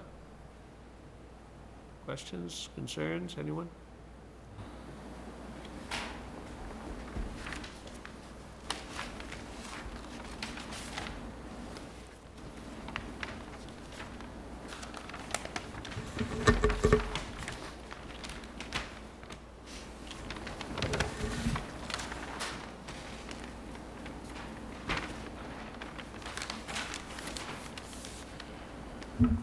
Dimly. So Is long there as- a boundary from the Minot Forest that you have to be in so many feet from the forest before you can build? I Because think his they've property would be from Indian Neck Road, the forest goes right up, like, next to it. There's no buffer, just a setback you'd have on any property. I all mean, you've preservation. Could depicted, be adjacent to It's the all forest. preservation. This is very you've good. depicted some setbacks, but I don't think we have any in the, They're probably Forest coming Just in. a standard It's setback, just a forest from here. up. best I know.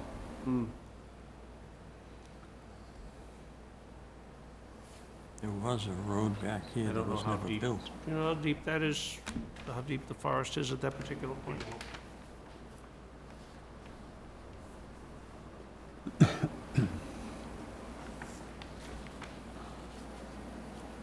How deep is the current lot right now, Bill, do you know?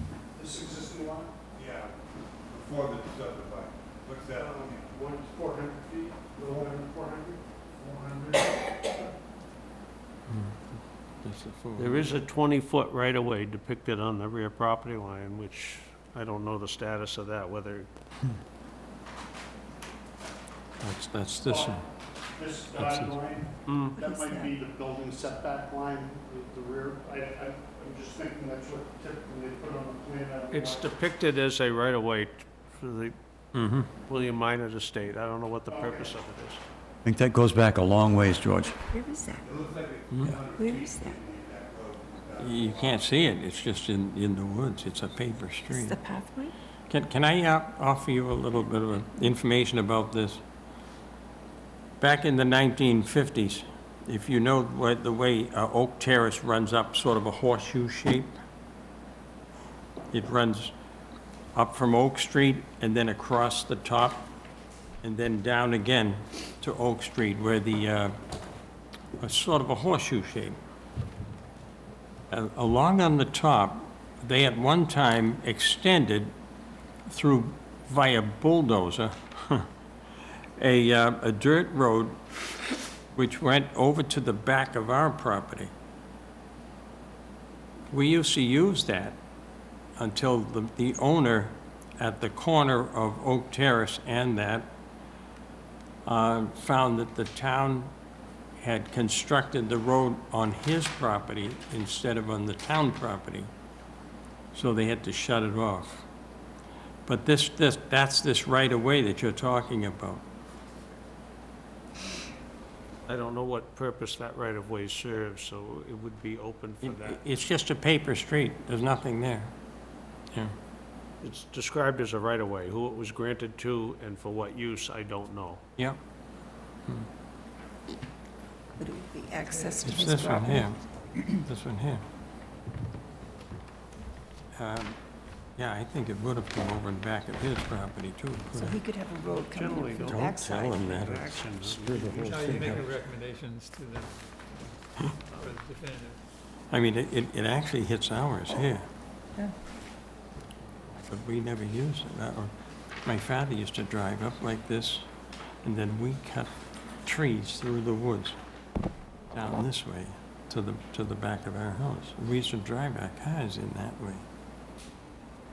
And this fellow up in this plot here, he's the one that discovered that it was on the wrong, that they bulldozed Yeah. the clearing in the wrong place, so And he, what is this road here then? What is this?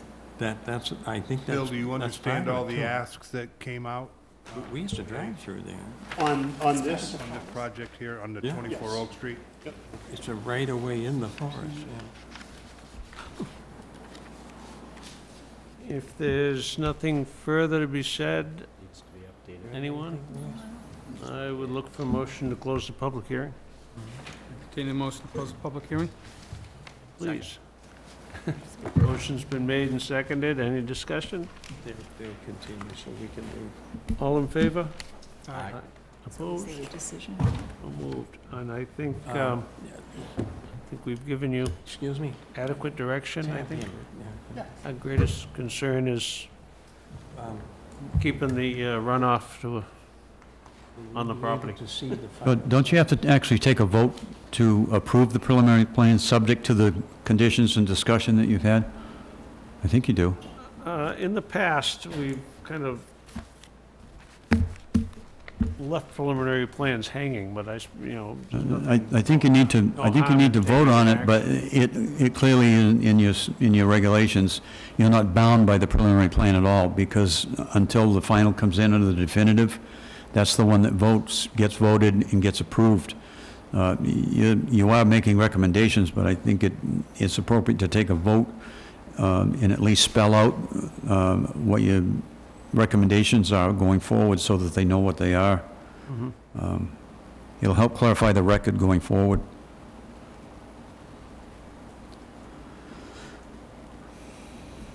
Is our clerk noticed? Has he taken note of all our recommendations? There's a lot of recommendations. Well, let's go through them together. So, motion, Sure. approve the plan, subject to A, the separation between the two driveways as far as possible, probably 20 feet anyway, Bill, correct?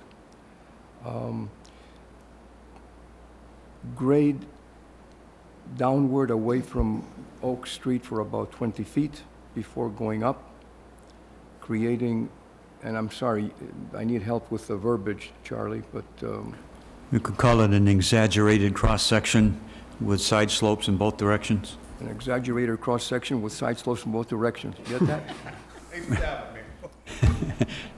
And adequate drainage at the bottom of the hill, And adequate drainage at the bottom of the hill.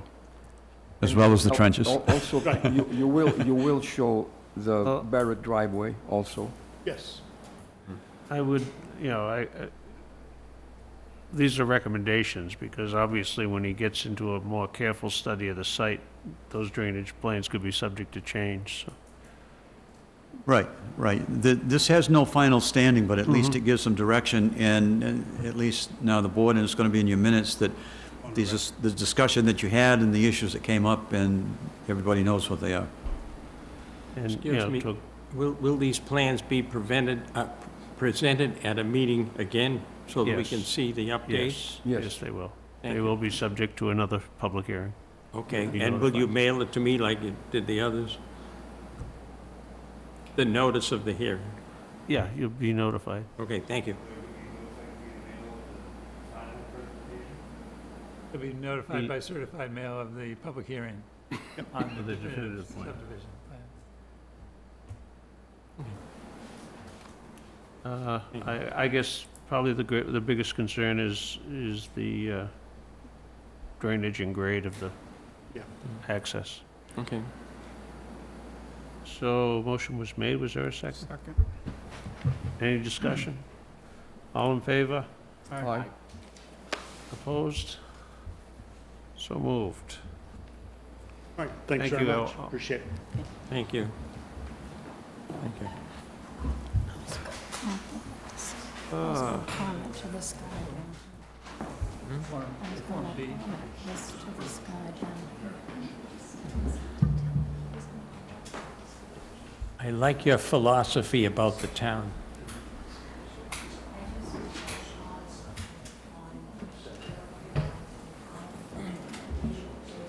Thank you. At the end of Patterson Brook? What's going in now? In the subdivision. Just to keep it active? They're selling to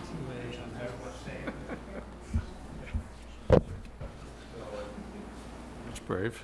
What we've done here is say we're not gonna put more sand down, right? Right. This is, He's going to have to get a curb cut. The owner's going to have to get a curb cut permit from municipal maintenance to construct that driveway. They would have had an issue. I'm assuming you would. August 12th.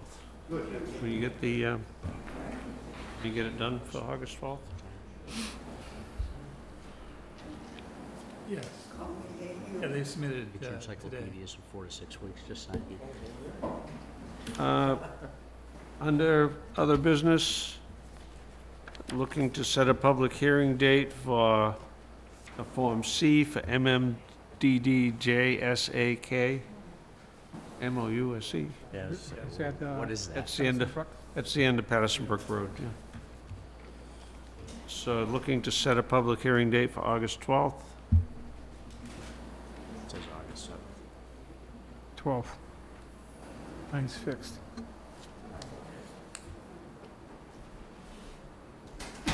Modify.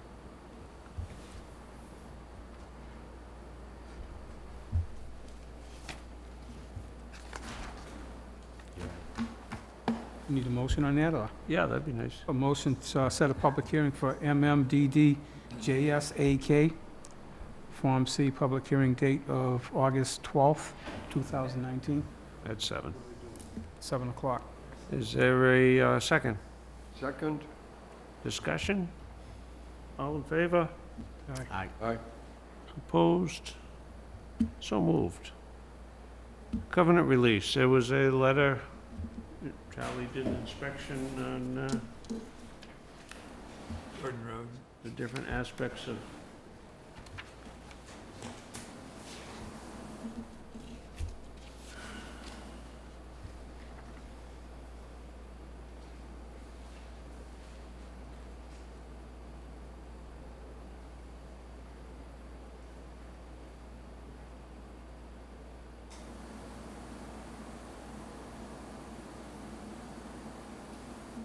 And was that a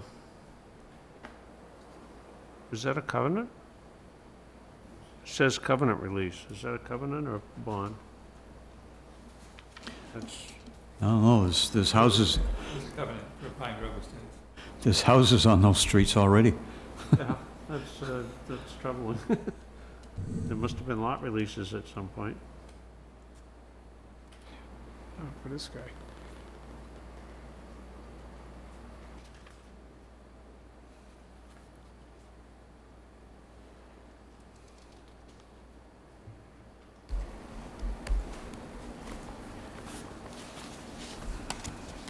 So can we, How much money we need for the trees?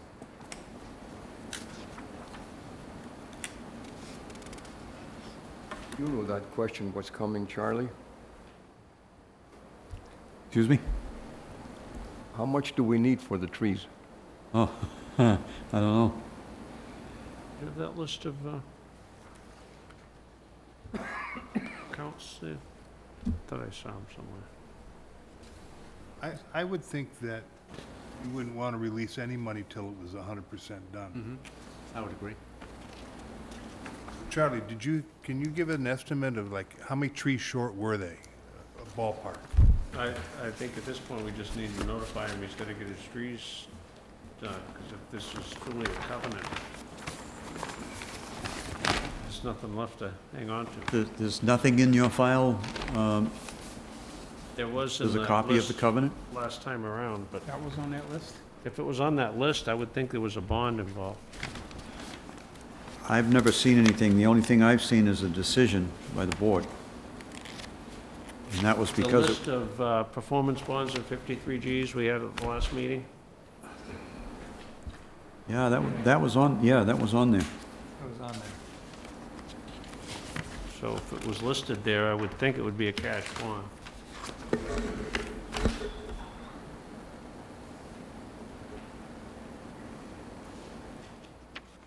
Maybe not. Backpack.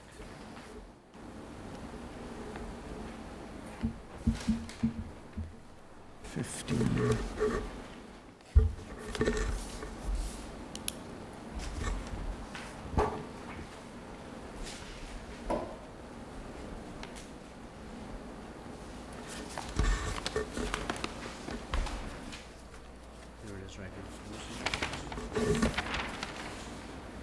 Who's the developer though? How's it-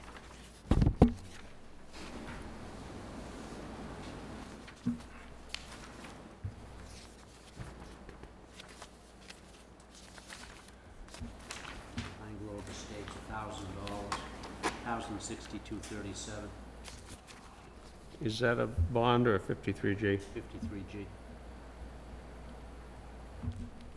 To answer Richard's question, there was supposed to be 12 trees on Jonathan.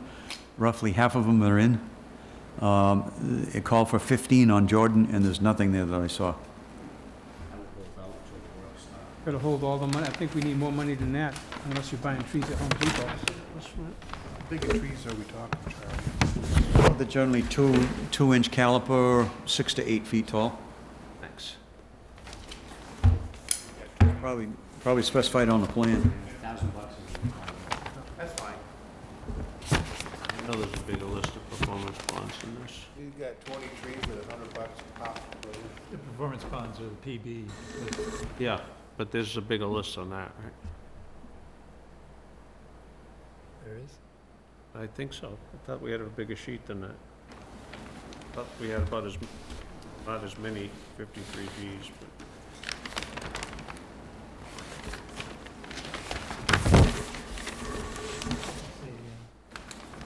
First go around, I thought the list was big. It was, George. A lot bigger the first go-around, but the other one that we talked about, the last meeting, it was a reduced list. You can notify the developer that he shot some trees. Yeah. And to get a cost estimate, either install the trees or get a cost estimate for them to put them on.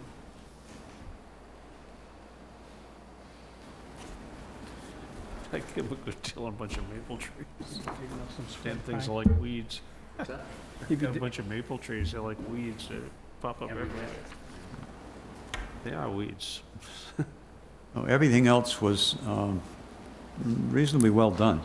I was involved right in the very beginning when they put the drainage in. when they dug it out for the base material for the roads, when they put the mix down, the sidewalk, the curbing. Bounds are in. When you went over the conditions, was there anything about maintenance of that dam? No, I don't believe so.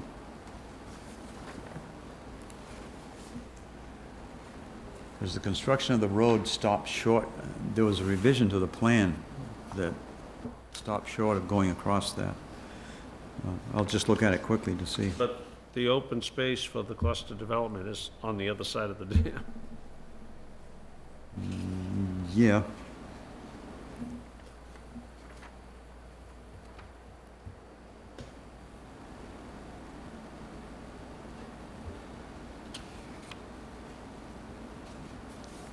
I know they didn't want to construct it for vehicle traffic, but they don't. They didn't do any construction beyond the cul-de-sac. It says that they have to establish a homeowners open association for the open space and the maintenance. Well, Board of Appeals for relief.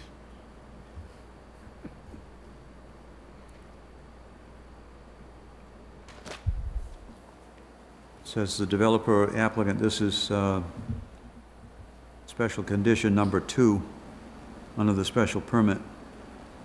Applicant shall be required to establish a homeowners association that will be responsible for the maintenance, and then it was written in pencil, of the open space and the maintenance and operation of approved facilities, and to provide for the maintenance and operation of stormwater system and all other common land within the approved subdivision shall remain in effect, force and operational for the duration of the life of the subdivision. Okay, so, and the houses are already, there's all houses up there, all people in them. So we missed the boat again. Well, we don't know. You can inquire of the developer, and you've still got security, I guess. The covenant allowed that there be 7 years from the recording of this, of the covenant for the association to be created. I hope he created it before then, because he won't get it done after the fact, especially with the, If history is anything to compare to. What document's that in, Ken? This is the declaration of protective covenants, restrictions, and easements for the Pine Grove Estates.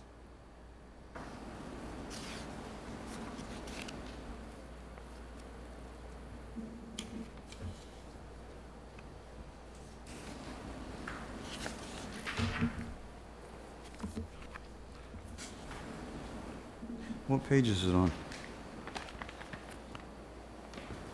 Page 297. Book 45125, page 297. I don't have the recording date. Recorded 1/8/2015.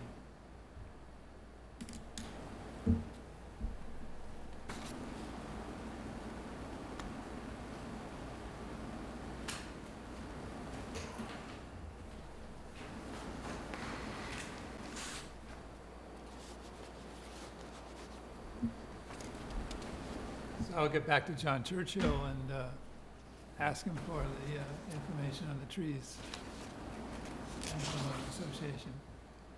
you will, sounds good.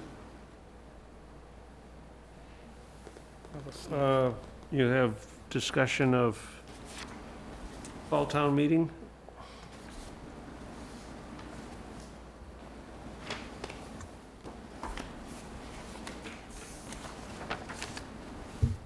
This is something that I sent to town administrator.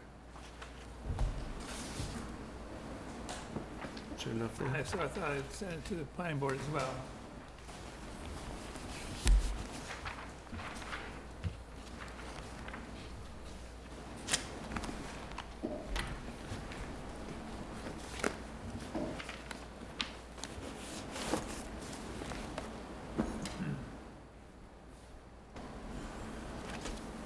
I think we've gone over some of these already.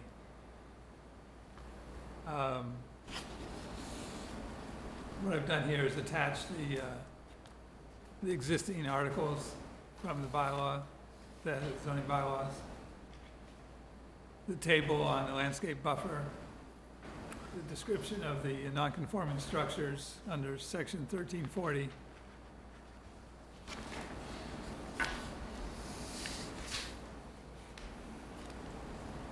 The marijuana facility, section 390, and the density allowances in the village districts in the, under 620.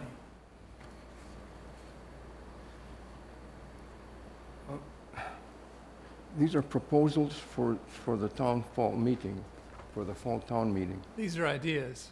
Yeah, allowing village centers to increase street activity, that's the wrong, in my view, it's the wrong thing to increase street activity. You have pot shops. Why are you suggesting petitions?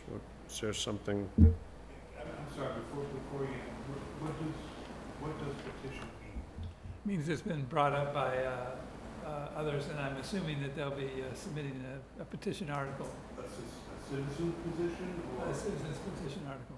Yeah, Not from any to your board? correct. Oh, I didn't get that. What is it? It's gonna be brought up by a citizen.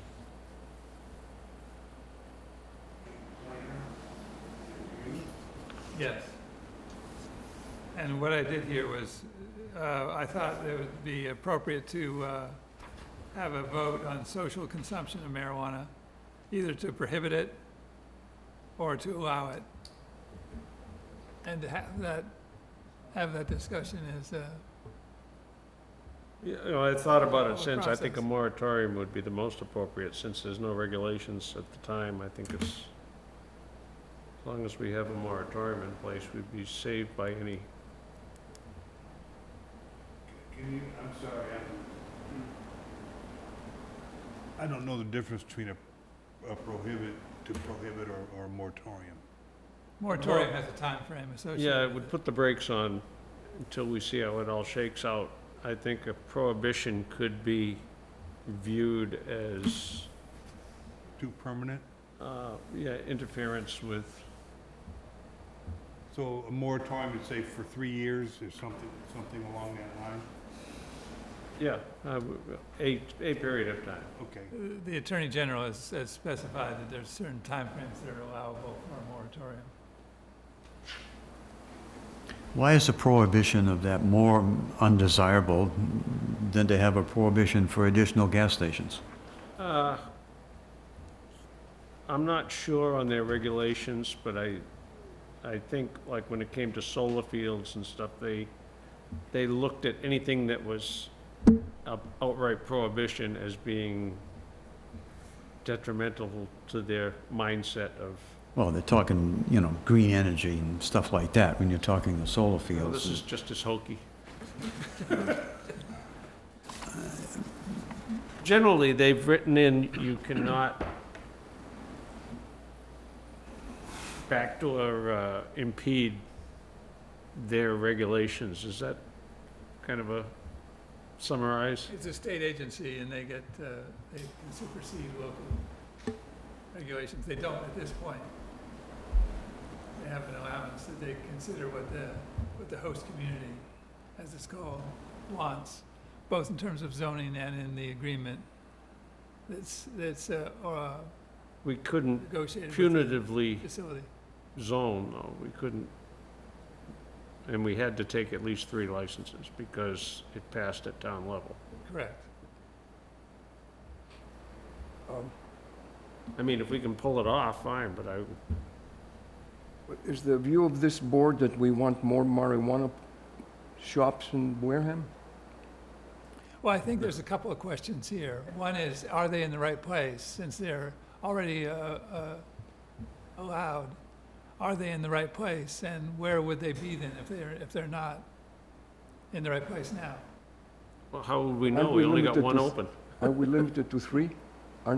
Aren't we limited to 3? We have limited to 3 retail facilities. Right. So why, again, I'm not familiar with the, Well, here, I've heard some discussion about people saying that the Verilife facility, retail facility downtown is not conducive or helpful for downtown. No kidding. No, I don't agree.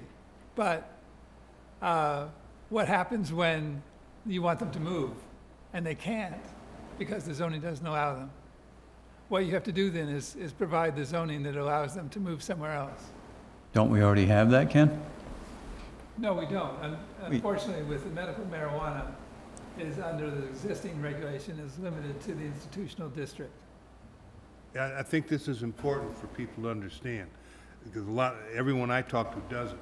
The medical marijuana is only allowed in the institutional district in Wareham, and that's where Verilife is. And they're medical. Not concerned about the medical. I'm concerned about the social, Oh, okay. the retail. Well, there's Well, that's two social and different retail things. and medical are three different things. Well, forgive me, I mean, let me understand. Medical, we understand, I mean, it's clear. Right. Doctor gives you a prescription for Right. a drug, I don't care what it is, the doctor gave it to you, but now we're encouraging people to go and get high for the sake of getting high. And Retail. Retail, and the result is it becomes a social activity. So, So to me, it's the same thing. all right, well, my point is, though, I think Verilife would dearly love to move. However, they sell both, retail and medical. And they cannot move out of the district they're in, a very small district down there by the hospital, until we change our zoning laws to say that you can put medical marijuana facilities in a commercial space like Wareham Crossing, or anywhere else. That institutional district is big. Pardon me? That institutional district is big. It goes all the way from Long Meadow Drive on Marion Road, all the way through this area, takes in Church Street, takes in High Street, as well as Main Street. And most of it's taken up by the hospital and the schools. And there's a buffer, what, In the town. 1,500 from the school? Yeah, 500, 500 or 15? 1,500 between retail businesses, 500 from school. So the only point I'm trying to make is that everyone that approaches me and complains that Verilife is down in the village, and why don't they move somewhere else? The answer is they can't. Because we won't let them. The town won't let them. I mean, people don't understand that. I'm sorry, I'm just getting it on. Yeah, Well, yeah. Is that the only zone that allows? I don't remember. When the zoning was created for medicinal, Right. Oh, I understand. that's all that was on the table, was medicinal. I understand. Well, this is for everybody's benefit. The question why it's there is after the fact, the state okayed retail and gave those with medicinal licenses first opportunity for a retail license. That's how you ended up with retail at that site. So we need to fix it. If we want it to change. Because I think, I don't know, my word I get is they desperately want to move. I don't know, Ken, you got any feedback like that? I don't know, but that's what I've heard. Yeah, I mean, it has increased foot traffic on Main Street, and it's, helped some businesses. But the traffic issue is perturbing a lot of people. So the first one, allow medical where recreational is allowed, would solve that problem, wouldn't it? That's right.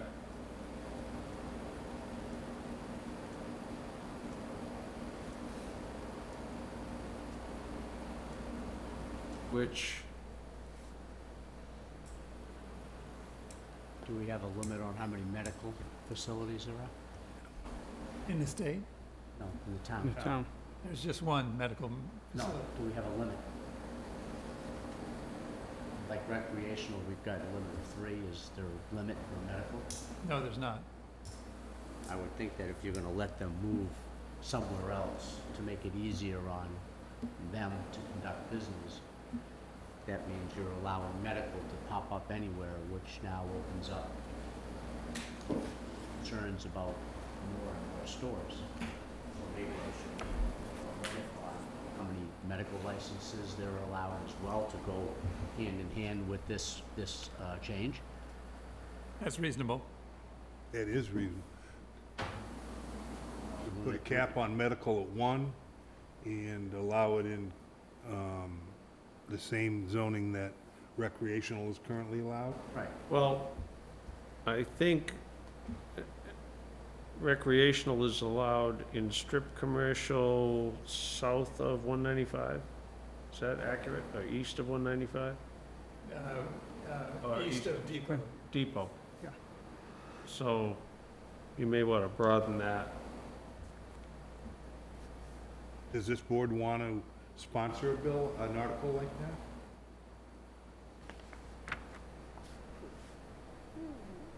It would allow them to move out of downtown, Yes. still limits it to 1 and 3, correct? So basically, you're just changing the zoning to accommodate them so that they can move. Doesn't allow any more licenses. But we'd have, the number of medical licenses would also have to Right be. now, the way it's written, it can't be, the zoning can't be altered, it can't be, You can't do a use variance. can't, That's snob zoning. if we allowed the use variance, would that simplify it? Yes, it would. Yeah, you'd get it anywhere then.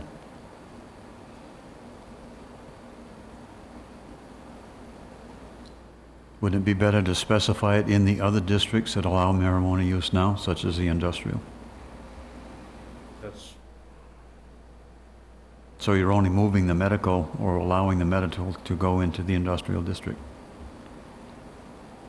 rather than expanding it throughout the town. yeah, that's a thought, too. I'm sorry, Charlie. Just you thinking were- of possible redevelopment sites Well, where it might work. There've been applications submitted and site plan submitted for marijuana growing facility in the industrial park And retail. and retail. So just allow the medical to go in the same spots, same industrial zone.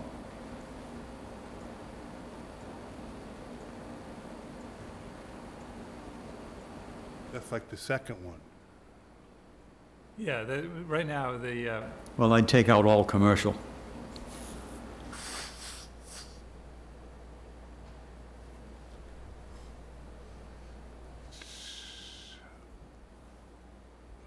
if you limit, the potential is you're not gonna get the change you're looking for. Does the first one doesn't satisfy the goals of this board? Allow medical where recreational is currently allowed? No. It seems very straightforward to me. Fine with I that. would be okay with it as long as we limit the amount of licenses that are available. 'Cause Well, then- what would happen, what would prevent if Verilife, if we made this change, Verilife moved to a more desirable location, and another... Came in behind another- them. Right in the same building. Yeah. Now you haven't we changed, limit you haven't that. made the effect that you want. So as long as we limit the license to X, Would we do it in one article, or would we do it in two? Why two? One for the limit of medical to one, and one for allowing medical where recreational is. Yeah, well, we'd write it in accordance with what our intent is. I know, to Mike's point, if the first bullet is agreeable to this board, but we also want to have a provision to limit the medical licenses to one, is that a second article that we would want to take to town meeting, or would we bundle it all together? I think you bundle it Yeah, together I into would 390. keep it simple.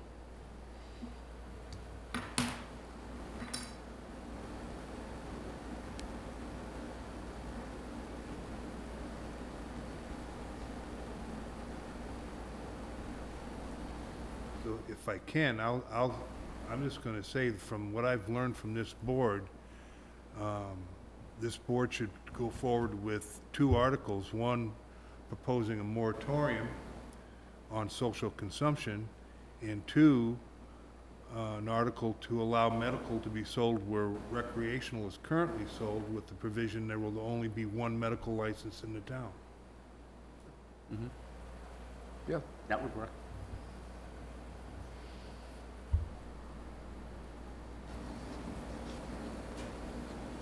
I don't, personally, I look at the second bullet, and I don't know that that's something we need to worry about. We don't want to support, we just want to keep it to where we've already approved it.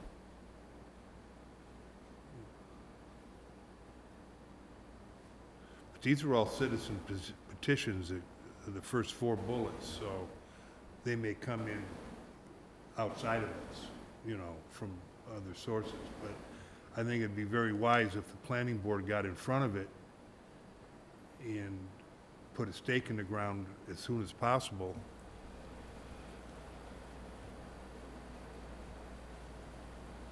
I was just looking at the dates. I don't know if I have them.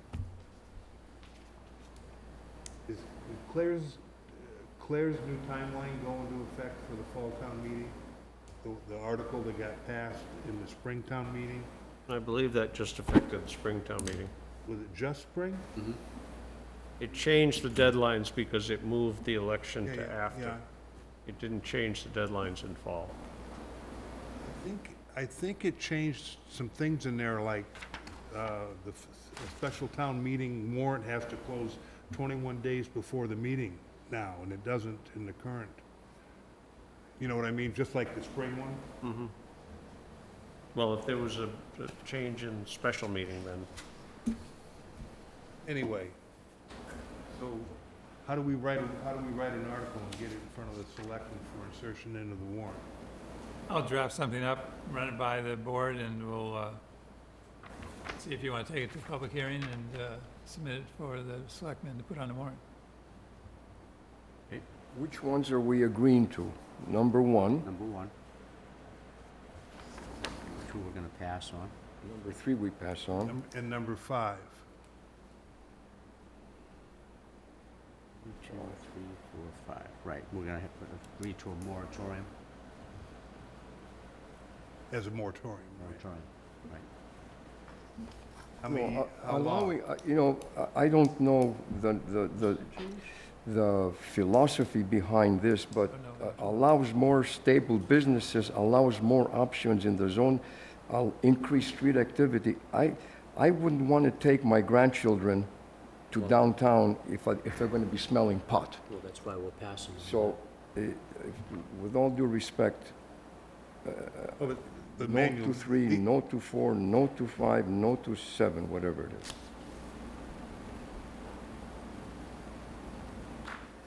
I'm too old for this world, I think. Don't be surprised if it's on the, if there is, some of these that we're not agreeing with are on the warrant.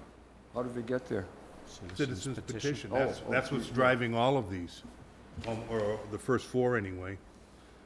Yeah, but you still are able, you have to still report to the town meeting and give a report whether you agree or don't agree with that. The whole hearing, Yeah. But if we sponsor it, we can actually present in the first 5, we got 5 minutes to present our case. Yeah, but you still have to give a report on each zoning article, whether you sponsor it or not. But yes, I totally agree, but as Yeah. a sponsor, we get a chance to sell it as well. We get a 5-minute window to sell. you don't want to create a red light district? Pardon? You don't want to create a red light district? No, not. It took a while to get rid of the one in Boston. Was that your doing? Huh? Was that your doing? No.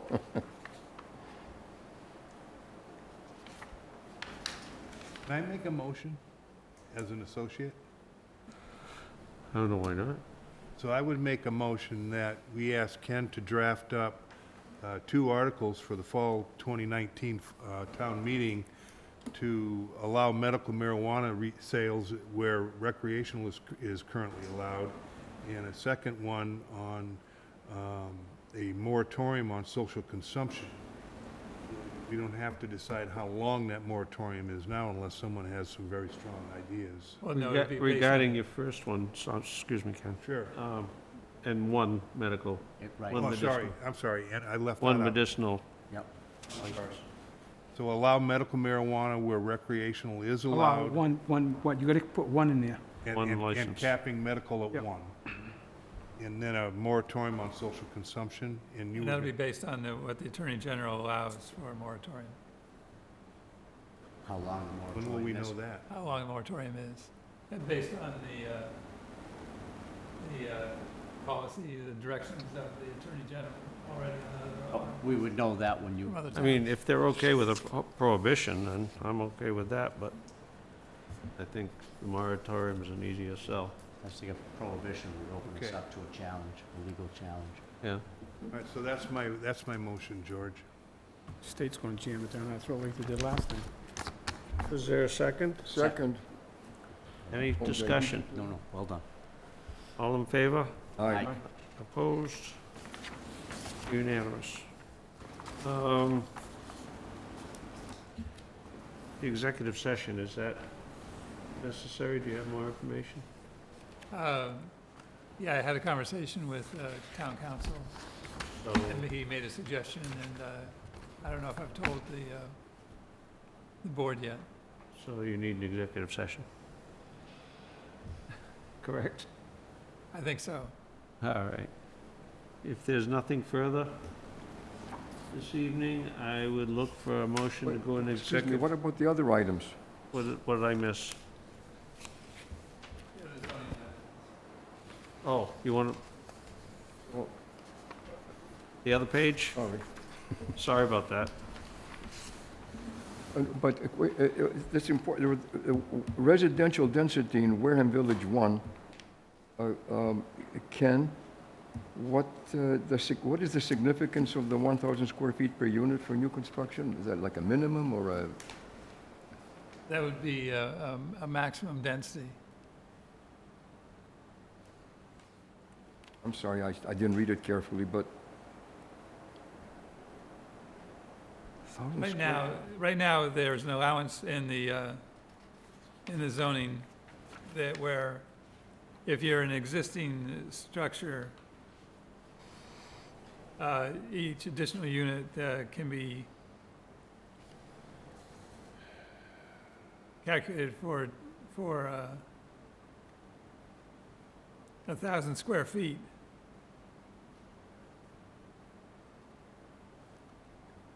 That is, for every 1,000 square feet of land, you can have one unit. of land. One, Wow. no, say that again? For every 1,000 square feet of land, you can have one unit. Is that to promote with apartments above retail? Apartment density, yeah, Above retail. yeah, correct. The way I read it, it was limiting the unit itself to 1,000 square feet. Yeah, I did that for a month myself. Okay. This is I lot don't size. see that why,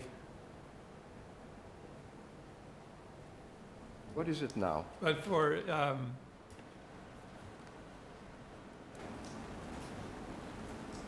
new construction, each additional unit, up to 40 units, is by 2,000 square feet. I don't see why you're bumping Wareham Village up to 10,000 square foot lot.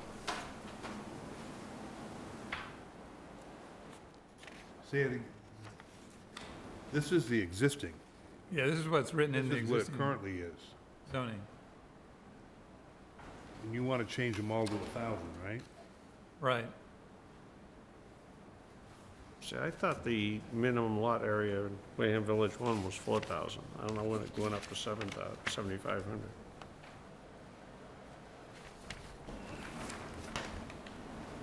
There's minimum lot size for 1 and 2 family, and then everything else, and they're different. This goes to the mixed use recommendations in the economic development strategy, that if we can get people like, if we could get some contractor to come in and tear down that condemned building on Main Street in Wareham Village, and put up a mixed use with condos and apartments, the current lot size requirements are incredibly restrictive. That's the perfect example of what we're trying to do. Well, that's why I questioned when they got changed, because they weren't that, Oh, you're talking about when they got changed to what the current Yeah. ones are? yeah, When did that happen? I don't know. I mean, you go to the building next door, which I don't think is a 10,000 square foot footprint, and there's, what, 8 units in there?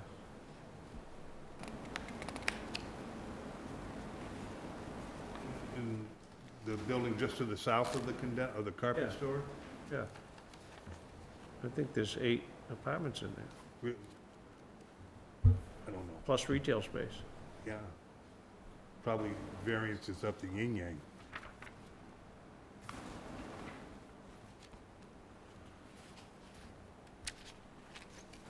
Have to look through the, oh, Charlie's doing that, looking through the chronology.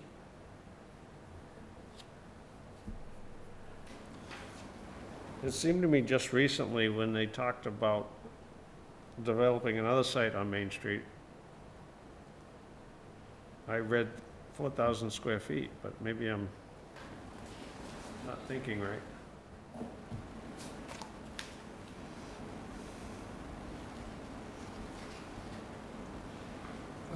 In 2000, there was a change in the density and dimensional regulations in the Wareham Village District. You have to defer to Mike on that one, he might remember that one.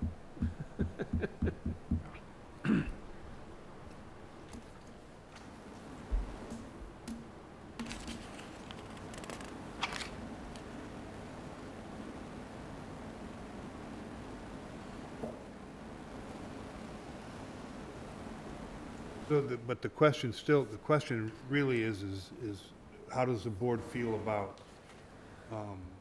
much higher density zoning requirement, much lower density zoning requirements in the village districts?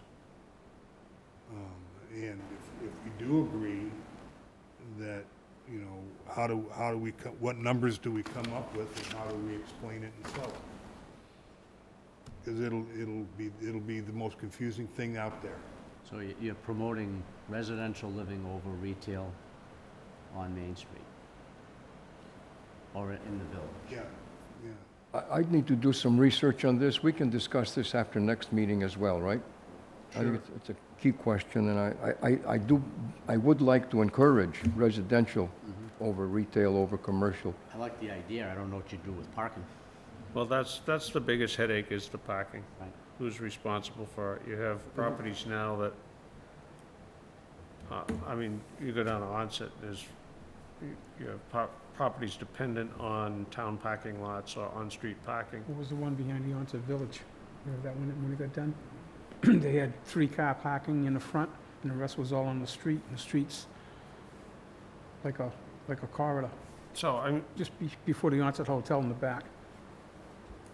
Well, Oh, yeah, it's terrible. each development would have to accommodate parking along with the, But I whether think it's on- that would be your hurdle.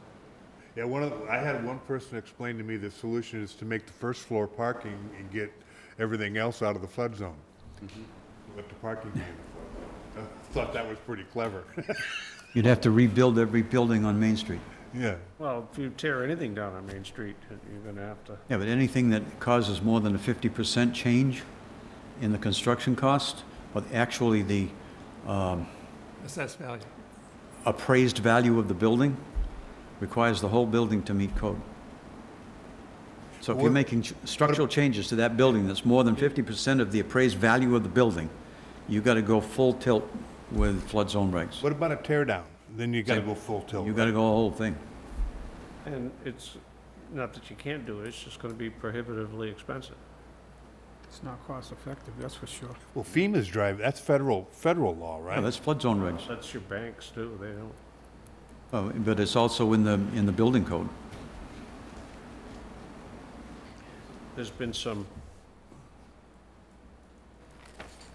So Ken, this Constructive ways idea around is that, one of but- yours, isn't it? Or the citizen petition? Yeah, I think what this requires, and I think that Emmanuel was touching on it, is what we need is a little design study of downtown. Figure out how the floodplain regulations work and how the density increases would work. What we'd be looking at for a downtown structure. Should we increase density and have these other issues, parking well, like parking, if associated with it? If you could get some relief on lot coverage, you might be able to accommodate some parking, you know, and still maintain your densities, but What do you mean by lot coverage? I'm sorry. impervious surface, like most of Main Street, Wareham Village is impervious. Sure. So if you were coming out of the ground with something new, you know, you shouldn't have to take 25% of your lot and make it. Oh, landscaping material areas? I see.